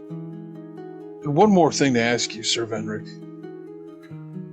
I see how you fight, and it's quite different than how I fight. And I was visited by the Argent Lord, or one of his angels at least. I need to make some changes, and I'd like to use a shield. I was wondering if when you are drilling with clay, perhaps you would help me. Not that I don't know, how to use it somewhat, but you're skilled with it. Indeed, yes. I see no reason why we couldn't drill. I'm already training the boy, and I'd be happy to show you what I know. Yeah, when we get back to the temple, I'll try and pick a shield up. Maybe we could, I'll just sit in on some of your trainings if that's okay with you. I'd be glad to have you. I'm glad you're leading this group, Sir Venric. You're very stalwart. Well, I don't know if I'm leading. It's very much a team effort. But I lead into combat, that's for sure. And I think we make decisions well together, but indeed, you are the forefront. Well, all I know, Brother Bertram, is if it wasn't for your heals, I wouldn't have made it out past the first ogre, let alone the second two. Bertram will laugh and just kind of look up and just gesture above him. It is thanks to the light and his benevolence. He truly smiles upon you, brother. Well, if Clay's all right to rest here, I give you my thanks again. And I wonder, would you feel more comfortable making a bed in the wagon floor? I could take this spot in your tent next to Arnold. Brother Bertram, I wouldn't want to put you out like that. Plus, I was going to tell the group that I would take the first watch. Okay. Thank all you, right. though. You're welcome. And yeah, at that, Venric will make his way back to the camp. All right. You head back to the camp, and it's getting late. Everyone is... Celovus is in his tent. You see by the fire, you still see the tall figure of Wolf. He's finished his pipe. He's kind of leaned back by the fire now. Looks like he's got a bedroll out. Aelwyn is over by her elk now. And you guys settling in for the night? Yep. No watches, I assume, right? Why bother? Venric will actually let the group know. I could take first watch. Okay. All right. I am just going to tell you guys that this night passes uneventfully. You guys have had a couple pretty big battles here, and anything that comes wrong, now there's so many of you, also, Wolf, with Fang and Storm here, it's even if it was something, it just moves on in the night, and the night passes uneventfully. You guys keep watch, and each one of you waking the others in turn, and the night passes. You awake in the morning to find Wolf is already up. His stuff is already rolled up. Whoever kept last watch, saw him kind of rise quietly, gather his things. His wolves were up and, just silently out near the edge of camp. And as you all start breaking camp, he walks over, nodding, speaking quietly but gruffly. I'd appreciate it. Let my pack know, as I said. And we'll let Brendan and Zephyr know if we see him. We'll try to find him while we're... Good. Will we find you in Fartham then when we return? Most likely, if got to find this orc. That's where the money's at. But if I won't make a move if he's with a very big group of orcs. That's why I want you to let Rend and Zephyr know. They'll rendezvous. We've got a point picked out, and we may meet again. The gods will it. He grins, kind of lopsided. I hope we do. Best of luck. And to you. I hope the boy's all right. And the man. And he kind of, like, again, he and the wolves pad off out into the forest. Like, it's almost like he just turns and goes away abruptly, like he's a wolf himself, and they none of them make any sound. It's like crazy. You guys have seen Aelwyn move quietly, and this is like that. It's just like, he's just gone. He makes less sound than maybe the leaves falling in the woods. It's just very little sound at all. You guys see Copper kind of watch him go, kind of shakes his head. And what does my party do? Brother Bertram is going to use a healing hands on Arnold. Okay. Healing him for 5 hit points. Okay. And that brings him up to full. Arnold sits up. Orcs. They're gone. Oh, thank the light, Brother Bertram. He kind of glanced your forearm. I thought I was a goner. The light was with you last night. Sent some help. We took care of him. How do you feel? I feel all right. A bit stiff, but could have been a lot worse. You did good. I don't think I did much of anything, to be honest. The horses, I was told, were tied so fast they couldn't run. That's a good thing. I did take care of the horses. I just saw orcs and I started backing away, and then the boy charged. The boy. He's hurt, but he'll be okay. He was lucky, and the light. It could have been worse. Tell you, that boy has got more balls than brains. I can tell you that. I can't believe he charged him that way. He's a brave young lad, is what that boy is. And he is. He is. Says that looking around at Venric and different ones.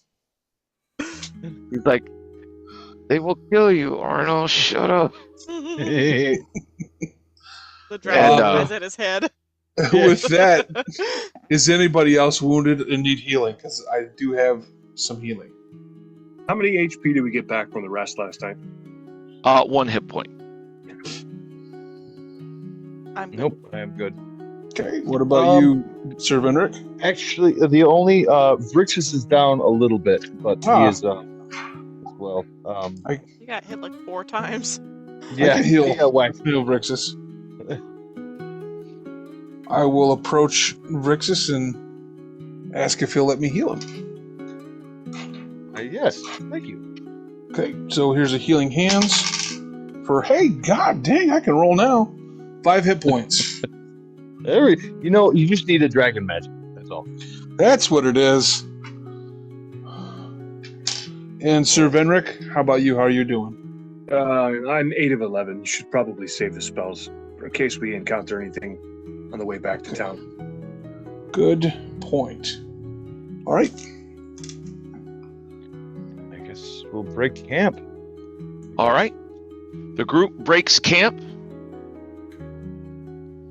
and begins heading back. As such a large group moving back now on the road, we're not going to be using the dread dice. So I don't remember who rolled last, so we're going to go to my top left, which is Aelwyn. Roll me a d6. I was going to throw you under the bus anyways, Kate. All right. Bertram. Dang it. Spoke up. 5. All right. And the final one of the day, Venric. 3. Okay. You travel on, seeing nothing but small critters of, birds and, small animals in the brush. Seeing nothing. Everybody mark off a ration as well as a ration from the night before. Yep. Bertram will be fasting this last day. Simply because he loves the Argent Lord so much, and he's out of rations. Okay, so that's day That's one not with no food. The biscuits were gone. I don't know what you expected. All right. Bertram, I have one more ration. You can have this. He looks hungrily at it. Are you sure? Yes, Clay. Thank you so much. I ate it really quickly. Excellent. All right, Bertram devours the biscuit or the ration. All right, I just need one roll for the night as you guys make camp, not multiples. So let's go ahead on to Celavis. Roll me 86. Not Ben. That's a 6. Okay, Huh. no encounter. The next day dawns. Everybody gets a hit point back. Mark off a ration. Okay, I would have used my healing that day, the remainder of it. Sir Venric, you might as well let me use this on you. Right. That's for 3 more hit points, because that is the highest I can roll on a d6. I am full. Okay, what about Ruathane? How is he doing? He's back to full. Okay, then I'll use it on myself, because I am her. Oh, that makes me full. Oh, if Rixus is still hurt, I have spells as well. He was more. Yeah, he was down a little bit from that one day still. He still was down a few hit points. Okay, I can do one more, Alan, if you want. Okay. Okay, Rixus, you get 7 freaking hit points back. All right, that'll put him to full. As I said, dragon magic. Venric is also out of trail rations. Okay. You suffer no ill effects as you guys forego food this day, but you're hungry by the end of the day. Luckily for you, by the end of this day, the walls of the Temple of the Argent Lord come into view. After what feels like forever. After what feels like forever, you arrive at the temple.